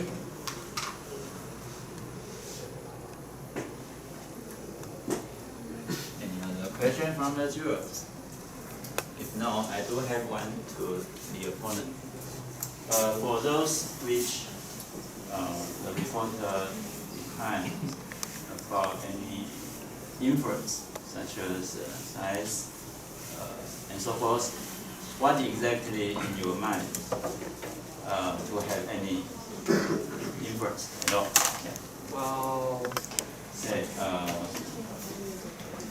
so getting louder, Yeah, so, getting higher pitch, or whatever. so we see that the factors that we asked about will change the turbulence, the amount of turbulence that will appear in their experience, and we believe that the more turbulence there is, the higher the pitch will be, the higher the frequency will be. Do you agree? Can you repeat To have higher speed of the airflow, what would be changed? Yes, yes. Which is addressed by the opponent. So I believe that if you increase the speed of the airflow, so it leads to vortex shedding, which is 57%. How about the property of the sound here? Any aspect has been changed as a result? I think it would affect The loudness or pitch or whatever. I think it would result in a higher rate of sound, which would affect like Which can be detected by ear or not? I think it would create different peaks, so like amplitudes and also the pitch, so frequency. Okay, thank you. So you decline any effect, right? That's weird. The higher speed of airflow will not change any loudness, frequency. Okay, thank you. Any other questions? Okay. Then let us correct.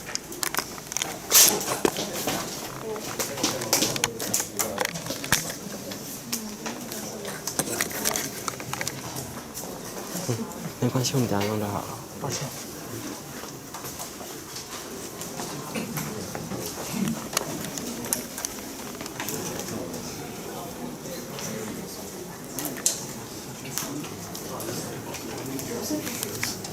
Okay, I was told to start with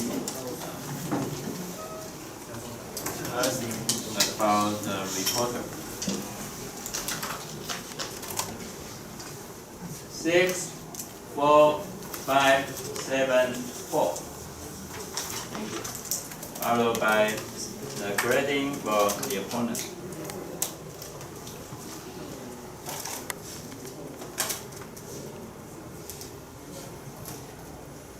Four, 7, 6, 8, 5. Okay. Finally, the grading for the reviewer.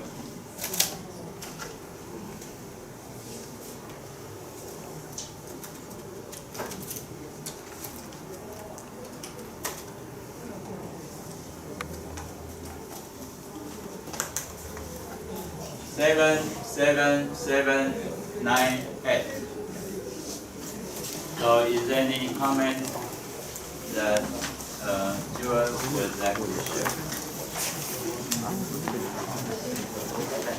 I have one comment for the reporter. Okay.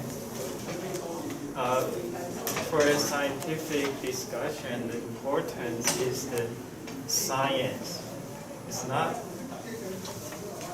It's not because your model says so, so your science is so. Okay, model should try to fit with the science. Model is always simplified. It's not always correct. Right? Okay.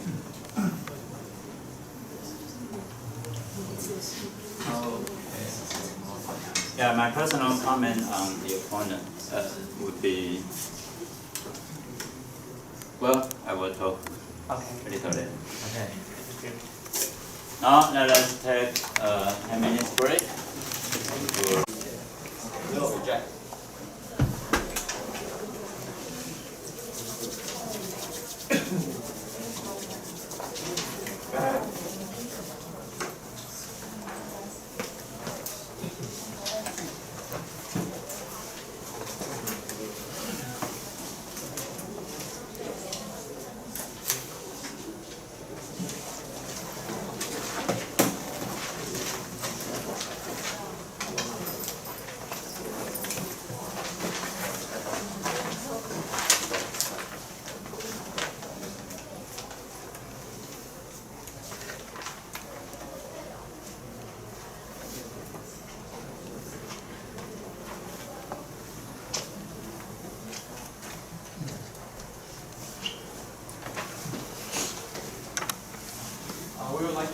Number 5, whistling mesh.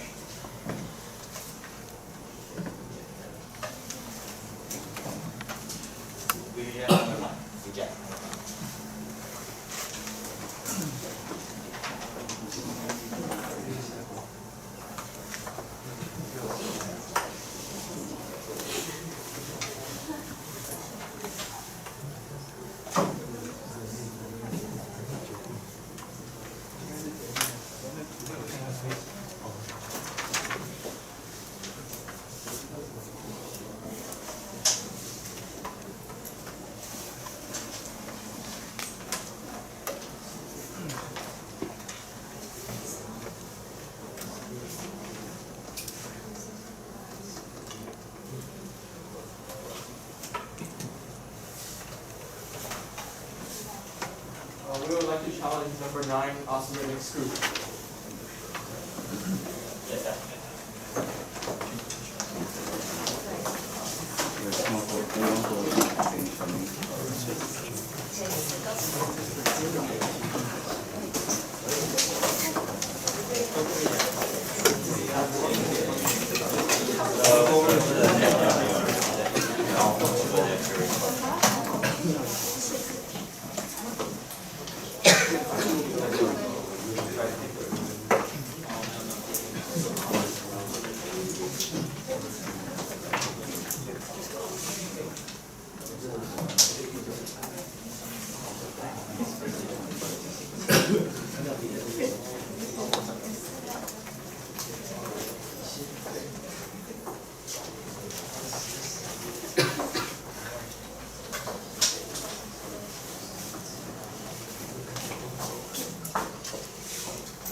Okay, the reporter should start.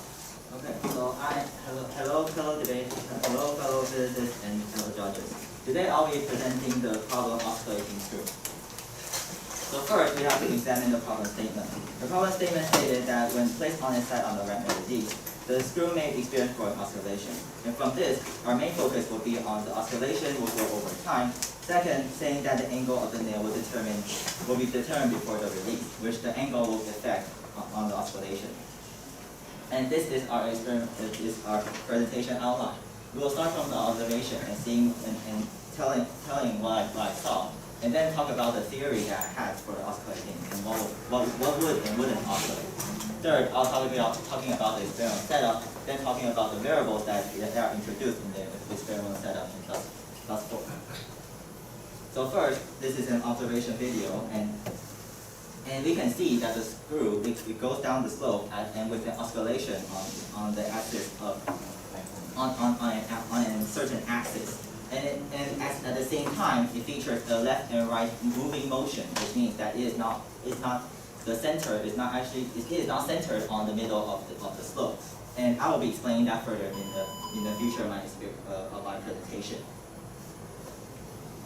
So our observations are that the screw rolls like a cone on an inclined plane. Thus, we can see the screw as a kind of cone when we're talking about the phenomenon. Second, while rolling, it's constantly slipping left and right, and so that means that when it is oscillating, it also has a slipping motion, making with what I said is that the center mass is not always on the same line, and I'll be talking about further. And thirdly, the rolling motion is oscillatory, and we can see that as a pendulum if we think that if we assume that the center mass is on the same line. And fourth, when the rolling stops or changes direction, the screw will exhibit a different rotational motion. That means if it rotates clockwise at the first time, once it features a stop, then it will go in the other direction, which will be counterclockwise and thus forth. So then we'll be talking slowly about our theory. So first, I will dissect this problem by three different kind of motions. So the first motion I will call is the falling motion, which is if we place a screw without an inclined angle at the start, it will exhibit a falling motion that we can see that if the starting velocity is 0, then our acceleration and our ending velocity can be written in this kind of form, in this form. Second is the rotation on the X3 axle. With the X3 axle will go to the center of the cone and it will point outwards. And we can see that the cone itself also rotates by this axis, which means that the omega right here, it can be right in this kind of formula, in this kind of way.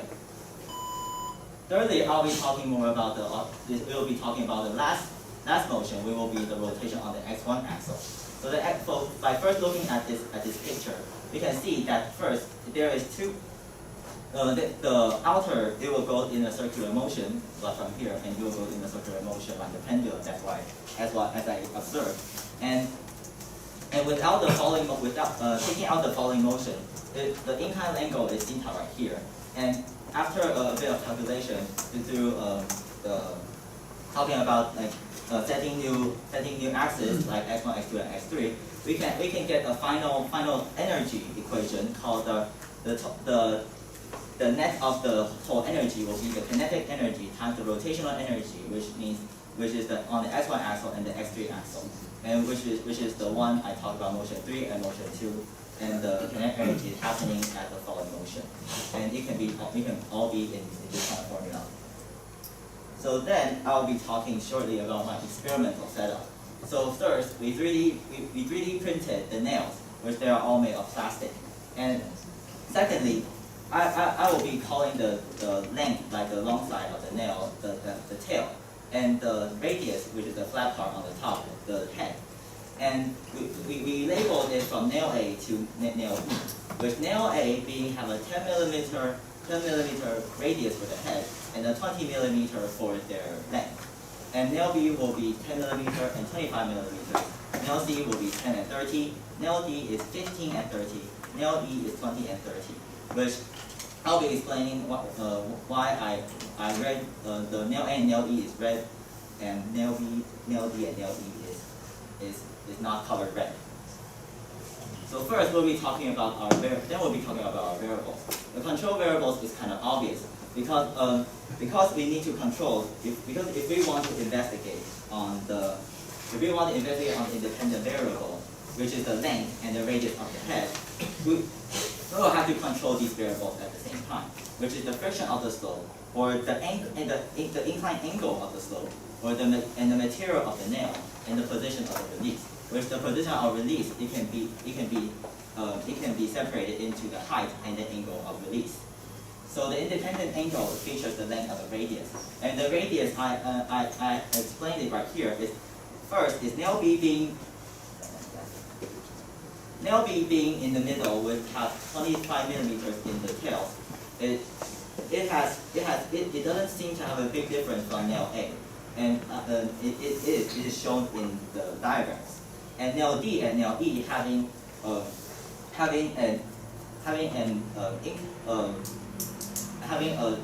too large of a radius of the head, which means the alpha, or is the angle of the nail is too large, causing it to have a flipping motion because of the friction. So causing the observation is unable to be observed because it will flip down the slope instead of actually going in an oscillating motion. So the dependent variable that we'll be talking about is the position of the nail at different times, which will be done by tracking it using a tracker.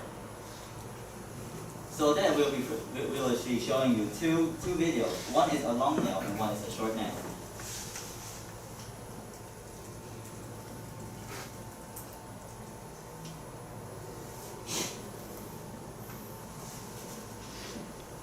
So first, talking about the short nail, we can see at the x-axis and the y-axis. So first, on the x-axis, we can see that it goes in an oscillatory motion, starting with a smaller amplitude, and then increasing to a larger amplitude at the end. So we can see that this is in this kind of circumstance, we can see a growing oscillation from the shorter nail before it lands to the ground. But if it doesn't land to the ground, we can assume that it will keep on going and it can feature a larger oscillation. And if we're talking about the y-axis, we can see that it doesn't have much downward movement at the start, but features a very severe decline at the end of the graph. And the long nail, on the other hand, we can see that it also features growing oscillations in the same matter. But on the y, we can see that it actually has a more gentle decline on the velocity, which I'll be explaining in conclusion. But to furthermore explain on the x-axis, I will say that this is, of course, we can say that this is a part of a growing oscillation. But despite having growing oscillation, there is, of course, another kind of motion we will be talking. I wouldn't be talking about in the PPT, but I'll be explaining it right now. It's the one that is when the oscillatory stops and it ends up, because of the friction, it ends up stopping in the middle of the plane, causing the oscillation motion to stop, so it will become a straight line at the end. And because I didn't feature it in the PPT, in the future I might draw one of those in the future. So first, I'm going to be doing about the data analysis about the radius and length. So you can see on the top is the nail A, which the radius and the length is 1 to 2, and the radius and the length is 1 to 2 right here. You can see that in the graph, you can see there's a difference in the period between. So you can see that from this point and this point, and compared to the point on the bottom, you can see that there's a longer period for the nail that has a 1/3, which I predicted, which I think is because it can be assumed in the pendulum motion if we're talking about. And talking about what is the pendulum, why is there because you can assume that it's a pendulum motion on the x1 rotating axis, but we can actually use this pendulum formula into some sort of extent. So because of the longer tail, it means have a longer length, it will cause a longer oscillatory motion. The next data analysis, we'll be talking about the decline of the y-axis.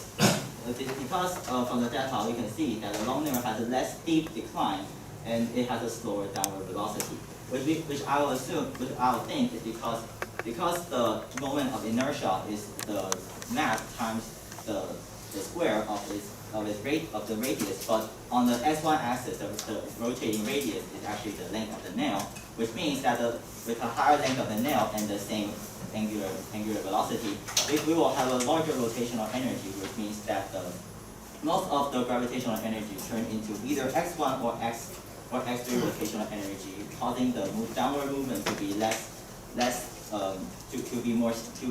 steep and have a more calm slope. So then I'll be talking about the conclusion. So first, that we will be featuring, I have featured that there's 3 different motions: the falling, rotate, and the oscillation motion.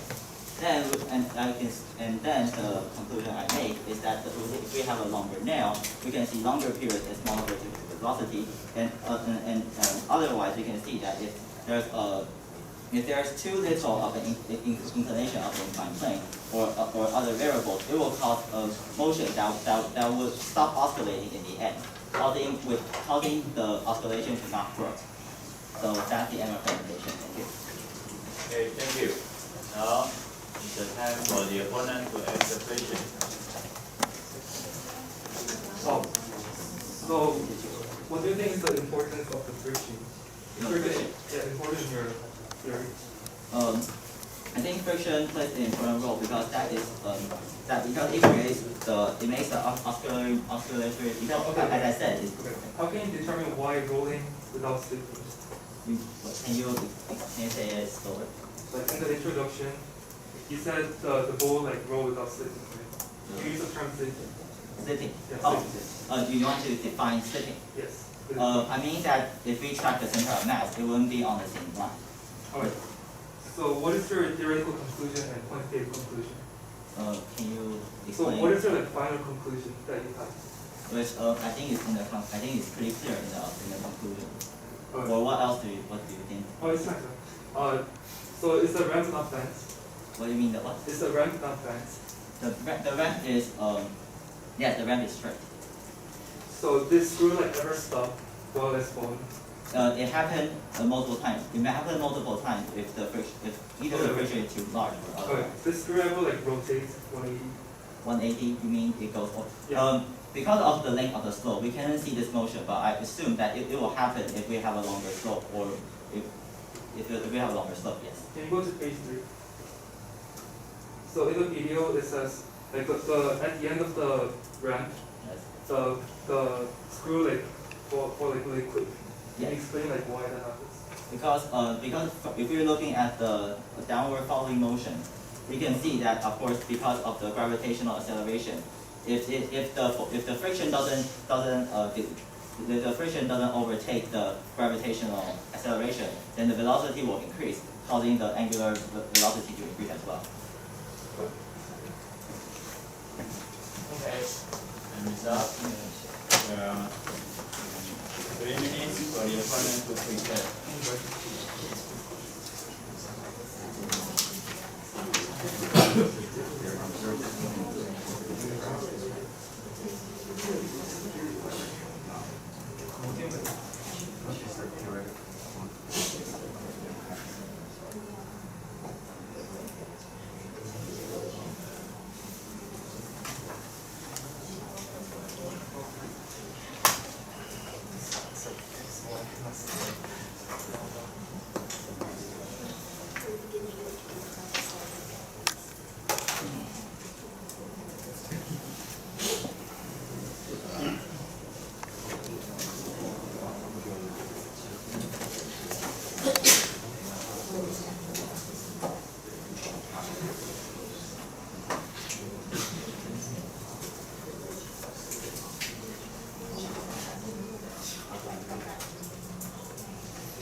with that.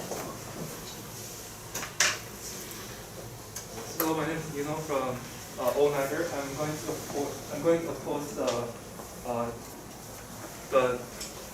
the present number rotating screw. So the problem statement that when placed on its side on a ramp and released, the screw may experience growing oscillation as traveled down the ramp. Investigate how the motion of the screw as well as the motion of the screw as well as the growth of this oscillation depends on the relevant parameters. Can we stop time? Okay, let us pause a little moment because of the therapy problem.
So, as well as the growth of this oscillation depends on relevant parameters. The keyword I'm going to focus on is energy, moment of inertia. So, overview of the observation. So the opponent include the phenomenal demonstration and identify different type of motion, but they fail to explain the motion clearly, and the ramp is too short to track the full motion of the screw, and it doesn't talk about the stopping of the screw, and it doesn't identify a change in the oscillation. They also don't consider like different type of screws. So they don't say why like screw rolls without slipping, and observation is not sufficient. For the theory, they contain equation of motion. I have explanation for inertia and explain like angular velocity very well. However, they can't draw theory it's not like unclear, and then there's no overarching like equation, and they oversimplify like screw as a cone, and the variable are unclear defined, and didn't factor in like different type of kinetic energy. Also, they do not have an explanation for inertia, and then they're basing like radius of arc, angular velocity, and there's no explanation to difference in screws. And there's no explanation to different reps, like such as friction. So for the experiment, they account for some parameter like nail length, nail head radius. They provide rep with experimental data. However, they lack other relevant parameter tests like ramp type, ramp angle, screw plus ramp material, and the error like from 3D prints. And there's also like experimental data as a curve instead of points. They also don't account for the separate normal forces. For the data analysis, they suggest relation to phenomena. However, they do not have any error bars, so we cannot conclude anything from the graph. And they do not have any correlation between quantitative theory and experimental data. They also don't have explanation on the change in oscillation, and they don't have explanation on the screw stopping. So for the discussion point, I'm going to focus on kinetic energy, rolling with slipping and intro, qualitative explanation for screw amplitude increase, and the modeling moment of inertia. For the optimal condition for oscillation growth and calculation parameter, other relevant parameters like friction, screw material, and air resistance. For the data analysis, I'm going to focus on the amount of slip and center of mass movement, and clarify the difference between the nail and screw. I'm going to move on to the discussion.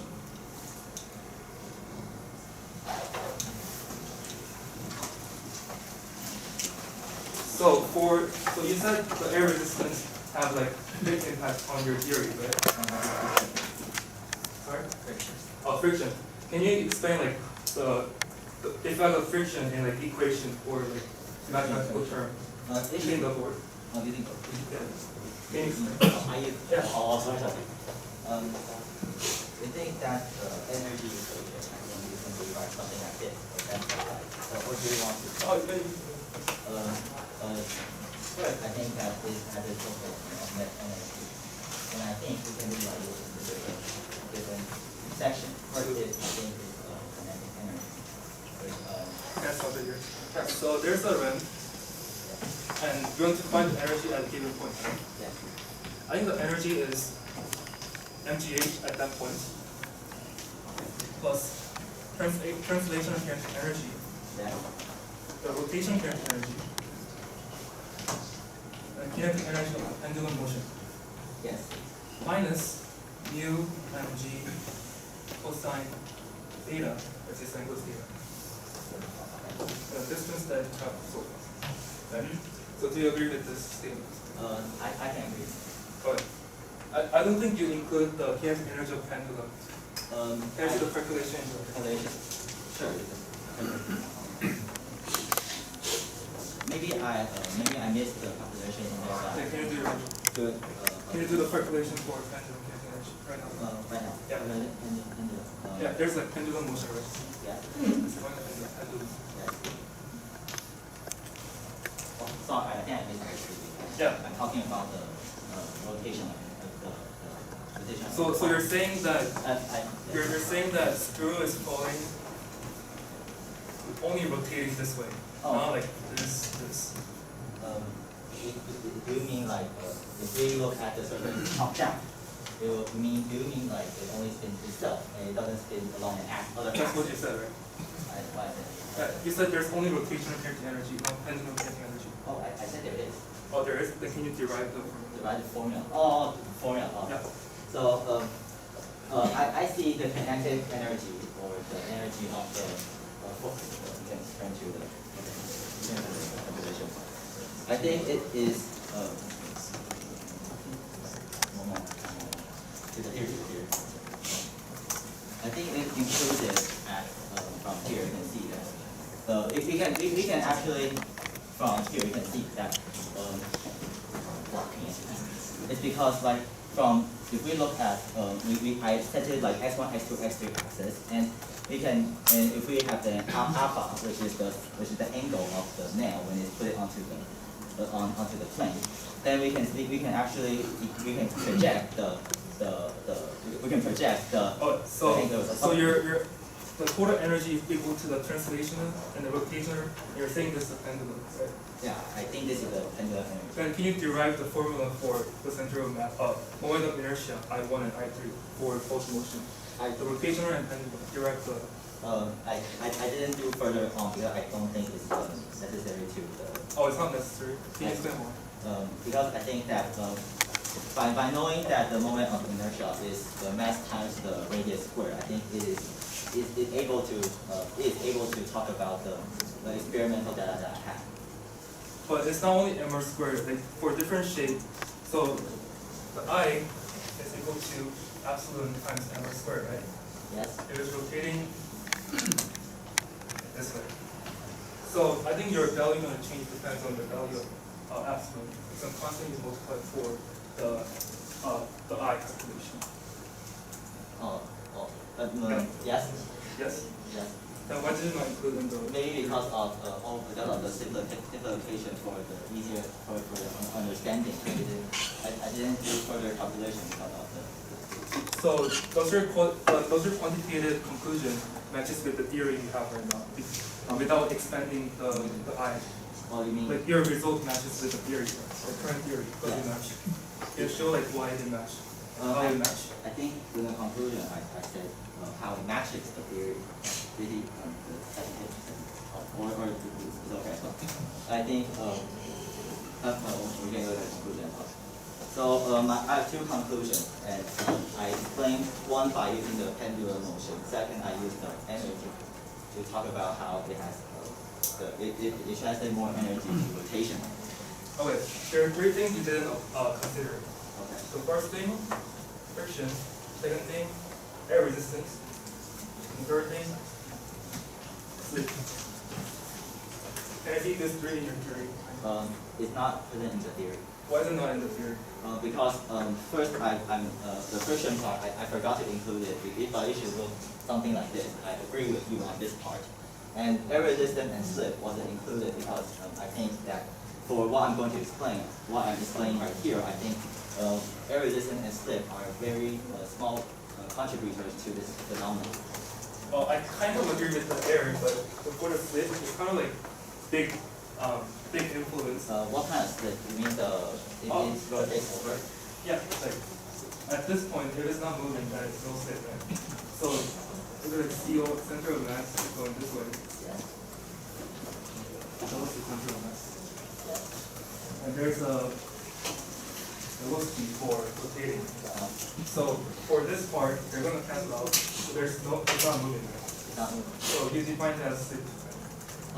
But most of the time that I saw in the video, like let's say this is bigger than this, there's slip. And then you said you didn't include that part in the theory. Yeah. Can you explain why? Because my understanding about this slipping motion wasn't very clear yet. So of course it could be included in the future. So you mean you didn't understand the most important concept and you didn't include it? I don't see how slipping could be a most important concept. Okay. I'll move on to the next one. So for you said you 3D print a nail. Yes, I 3D print. And then you assume that the nail is a screw. Right? Yes. Can you draw the shape of the nail? Nail. Yeah. How does it look like? It has a large radius part like this. That we draw. And it has a shorter radius part here. So it looks something like this with the height. Oh wait, this is the length, and upper this is height. And there's a large radius and a small radius here. Okay. So some screw like wood screw or like machine screw, you see there's a part like triangle at the end. Yes. And this can be changed a lot because the center of mass is going to shift to the right. Yes. And then it will change how it rotates and how it will do the pendulum motion. Do you agree? I can agree on that part. So what you did is it's kind of simplify the problem. Right? Yes, I simplified the problem by excluding the tip. Yes. And can I see the ramp video? Ramp video, you mean long and short nail or the phenomenon video? Phenomenon video.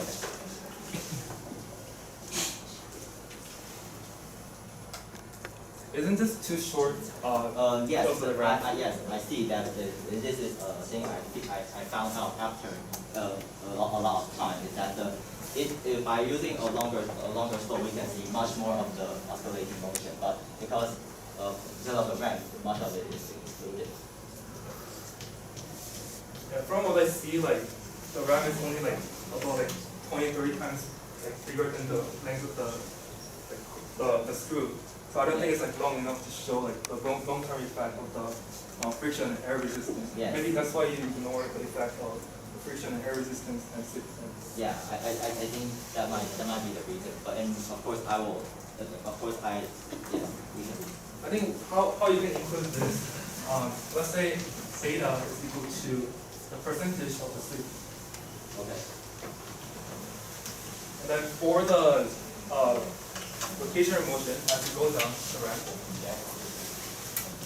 Sometimes it will slip, right? It will slip, yeah. D equals R/W. I think you can multiply beta over here to account for the slip.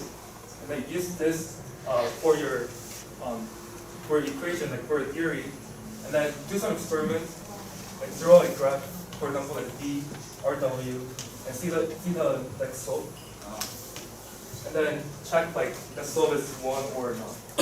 Because if it's so this is how you determine the percentage of slip. yeah, if you want to make it because I think you oversimplified the question, and you didn't consider every single part of the question. Maybe not every single part. Some parts. Some parts. Yeah, some parts. So what is your qualitative explanation for why the screws like amplitude increases? Amplitude increases because when the screw is falling down, it features an acceleration motion, and because of the increase in velocity, according to the v equals the angular velocity times the radius. Since if we only look at the outer or inner, it has the same radius, so we can see that if the velocity increases because of the acceleration, we will see a larger angular velocity. Is there any effect of like coefficient of friction because we only try like one surface? So what is the effect of coefficient of friction for the amplitude? I think that if there is a larger friction, it will be harder for the feature growth oscillation. Okay. We're going to make a summary of your discussion for 1 minute. Okay, so we start with the main controlling energy equation of mgh plus translation kinetic energy plus rotation kinetic energy plus the pendulum kinetic energy minus the friction to account for the energy at certain points. We also clarified the rotation energy, and we also varied moment of inertia using the I equals epsilon m squared formula. We disagree that the air resistance is negligible. The report should at least contain equations showing why the impact of the air resistance is negligible. So for the slipping disregarded by, the slipping also disregarded by reporter, so it can be their future work. The rotational changes depending on screw is pointiness. So this tip not included, so it's kind of like oversimplification of the question. Also, the RAM is too short, so they cannot conclude the effect of the screw for the long-term effect. The screw amplitude increase is qualitative explanation. Okay. The questions from the reviewer will also the opponents and the reporter. Please. Okay, hi everyone, I'm Yuki from MDPH1, and I have some questions to Typt. The first question is, do you think the material of the board will have affected your board? Will have affected your experiment? Yes, because it will affect the coefficient of the friction, causing a different result. And how do you think? I agree with the reporters that the coefficient of friction will change, and it will change like how the amplitude is going to change, or like how the rotational velocity is going to change. So, and I want to ask the next question. Did you consider the air or the friction? I think from the discussion, we can see that although I tried to include although I said I will increase, these three are excluded. But I think the opponent did this. So, did you try change your material of the board? Not yet. Okay, so I want to ask opponent if do you think there will have some change if we change the material of the board? Okay. How do you think if we change the material of the board and? As I said before, if you change the material of the board, it will change the coefficient of friction, the amplitude and the rotational, the W omega will change. And next question. We can see the last experiment. I want to listen again.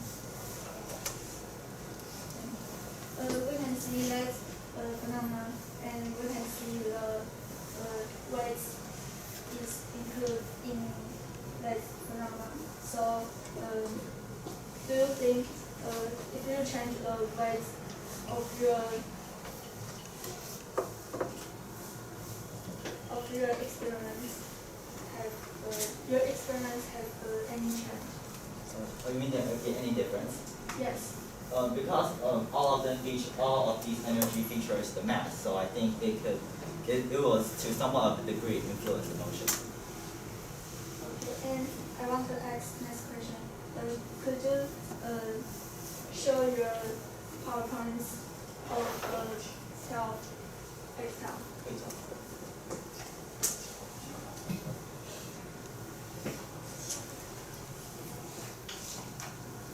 Sorry, time is up.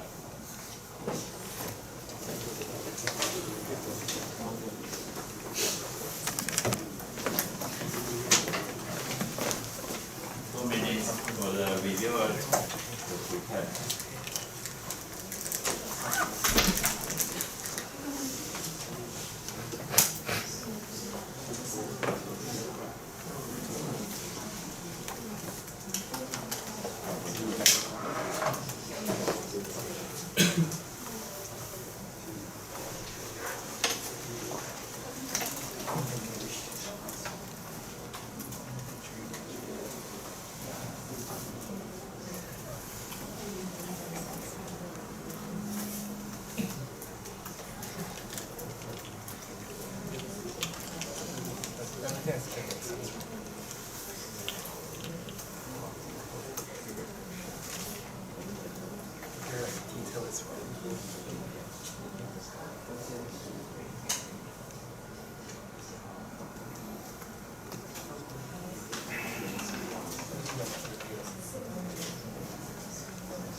Okay, and reviewer.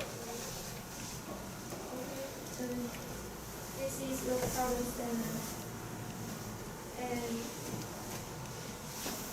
this is some advantage of the recorder.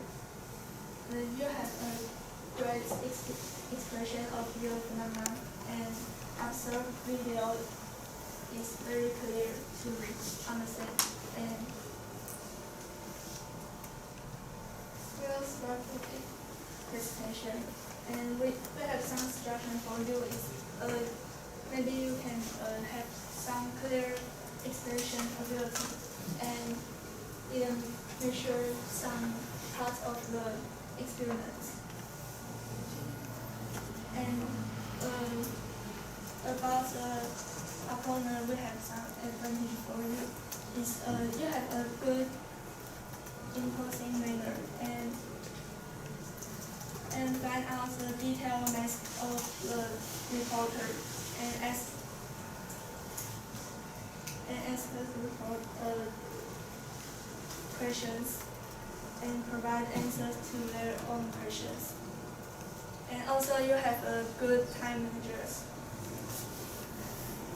And the suggestion for you is they mention a lot on the defined, but not the data or chat.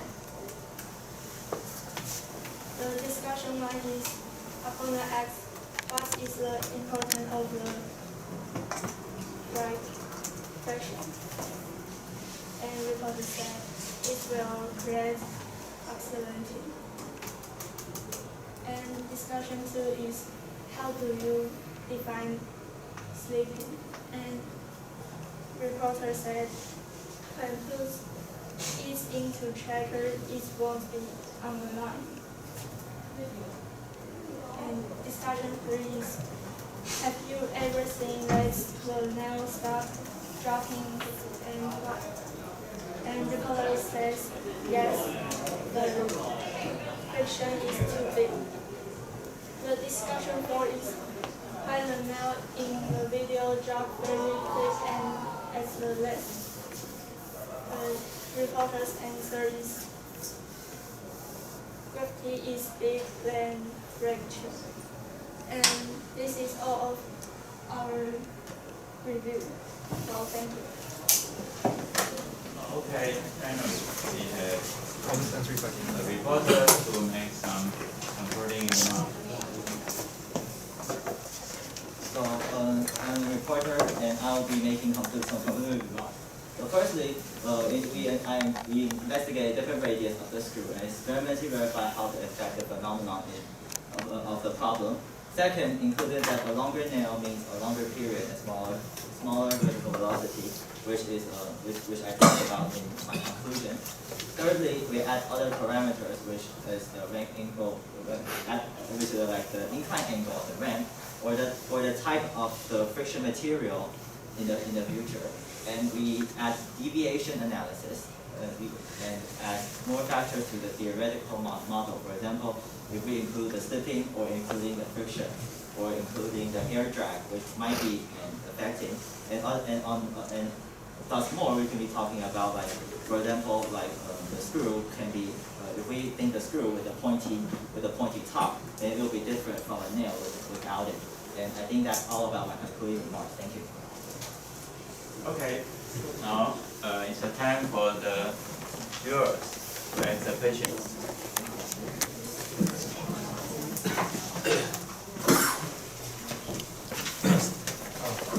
I have a question for the reporter. So you showed this data in the beginning of your presentation, and just wondering, like, how many set of that kind of data for each, like you showed the short snail, yes. the long snail. How many set of data you have?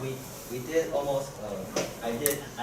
For each nail we have almost because sometimes it might fall off the ramp, or it might actually it will fall off the ramp, causing the phenomenon unable to be observed, which is the growing oscillation.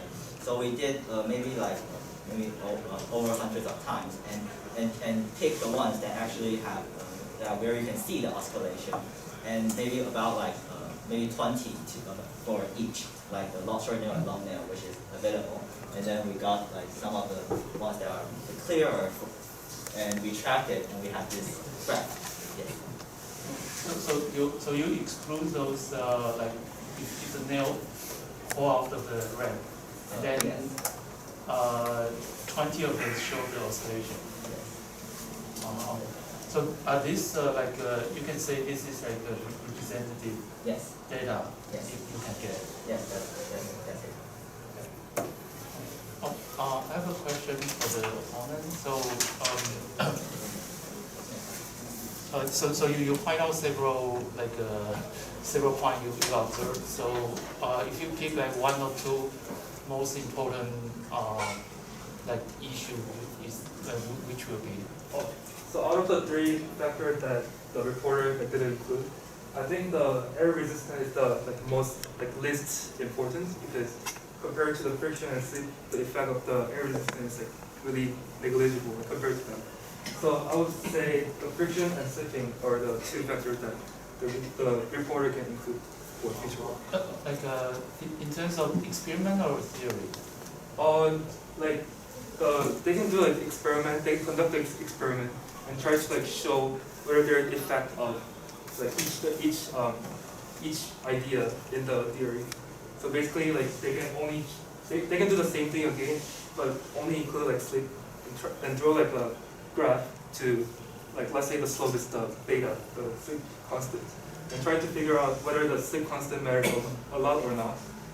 And then they can do another experiment for the friction and then see the effect of the friction. So I guess you mean both, right? Yeah, both. First experiment and then theory. And then, yeah, yes. Okay. Okay. Thank you. Any other questions? If no, I have one for each of you. Suppose the ramp is infinitely long. What would be the final fate of this screw? Starting from, are you understanding my questions? Suppose can someone else start? like out. I mean, any one of you have already understood my question or not? Can I ask one question? Infinitely long What and is infinitely wide. what's the coefficient of friction scale? So the screw will eventually reach what kind of a stable state? Including the friction, like coefficient of friction? Is there a coefficient of friction? According to your understanding, whether friction is involved or not, starting from you. My thought on the infinitely long ramp, I think my answer would be that the nail, because the nail will first feature at this, with the incline angle at the start, it will first feature growing oscillations. So it will move in a pendulum moment. But once it goes over the angle 180, which means it will go the bottom up and top down, it will feature a decrease in oscillation due to the, because of the stick. So it will decrease in oscillation, then going back to the stable state, which means it will be lying down. And then if it has a little more, and then if it starts on another incident angle, it will go for another loop, which means I think the largest period will look like that. So keep the declining or I think climbing back upward. You mean the central mass will keep lowering. Because the center mass will slip on the slope at the start due to if there's a little bit of friction. It will go like left and right at the start, but at the end it will go into a straight matter, means it will fall straight down. Thank you. How about you? I think we need to make assumption that the coefficient of friction is not really big. It's gonna like stop right after. If the coefficient of friction is really big. But if we account for the smaller coefficient of friction, then I think the screw will gonna reach like constant velocity and angular velocity. But how big, the magnitude of constant velocity and angular velocity depends on the coefficient of friction. Okay. What's your opinion? I think I agree with the reporter's opinion, because if the nail is long or short, the movements will quick or slow, and in the end it will go slowly. Okay, thank you. If there's no more questions, then that is great.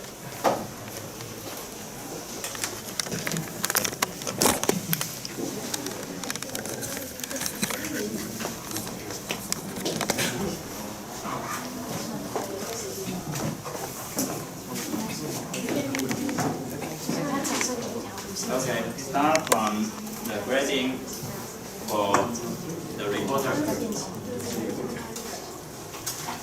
6, 6, 7, 6, 5. Followed by the grading for the opponent.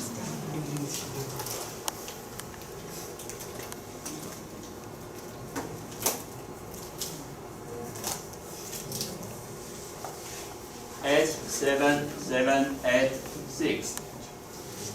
And the grading for the reviewer.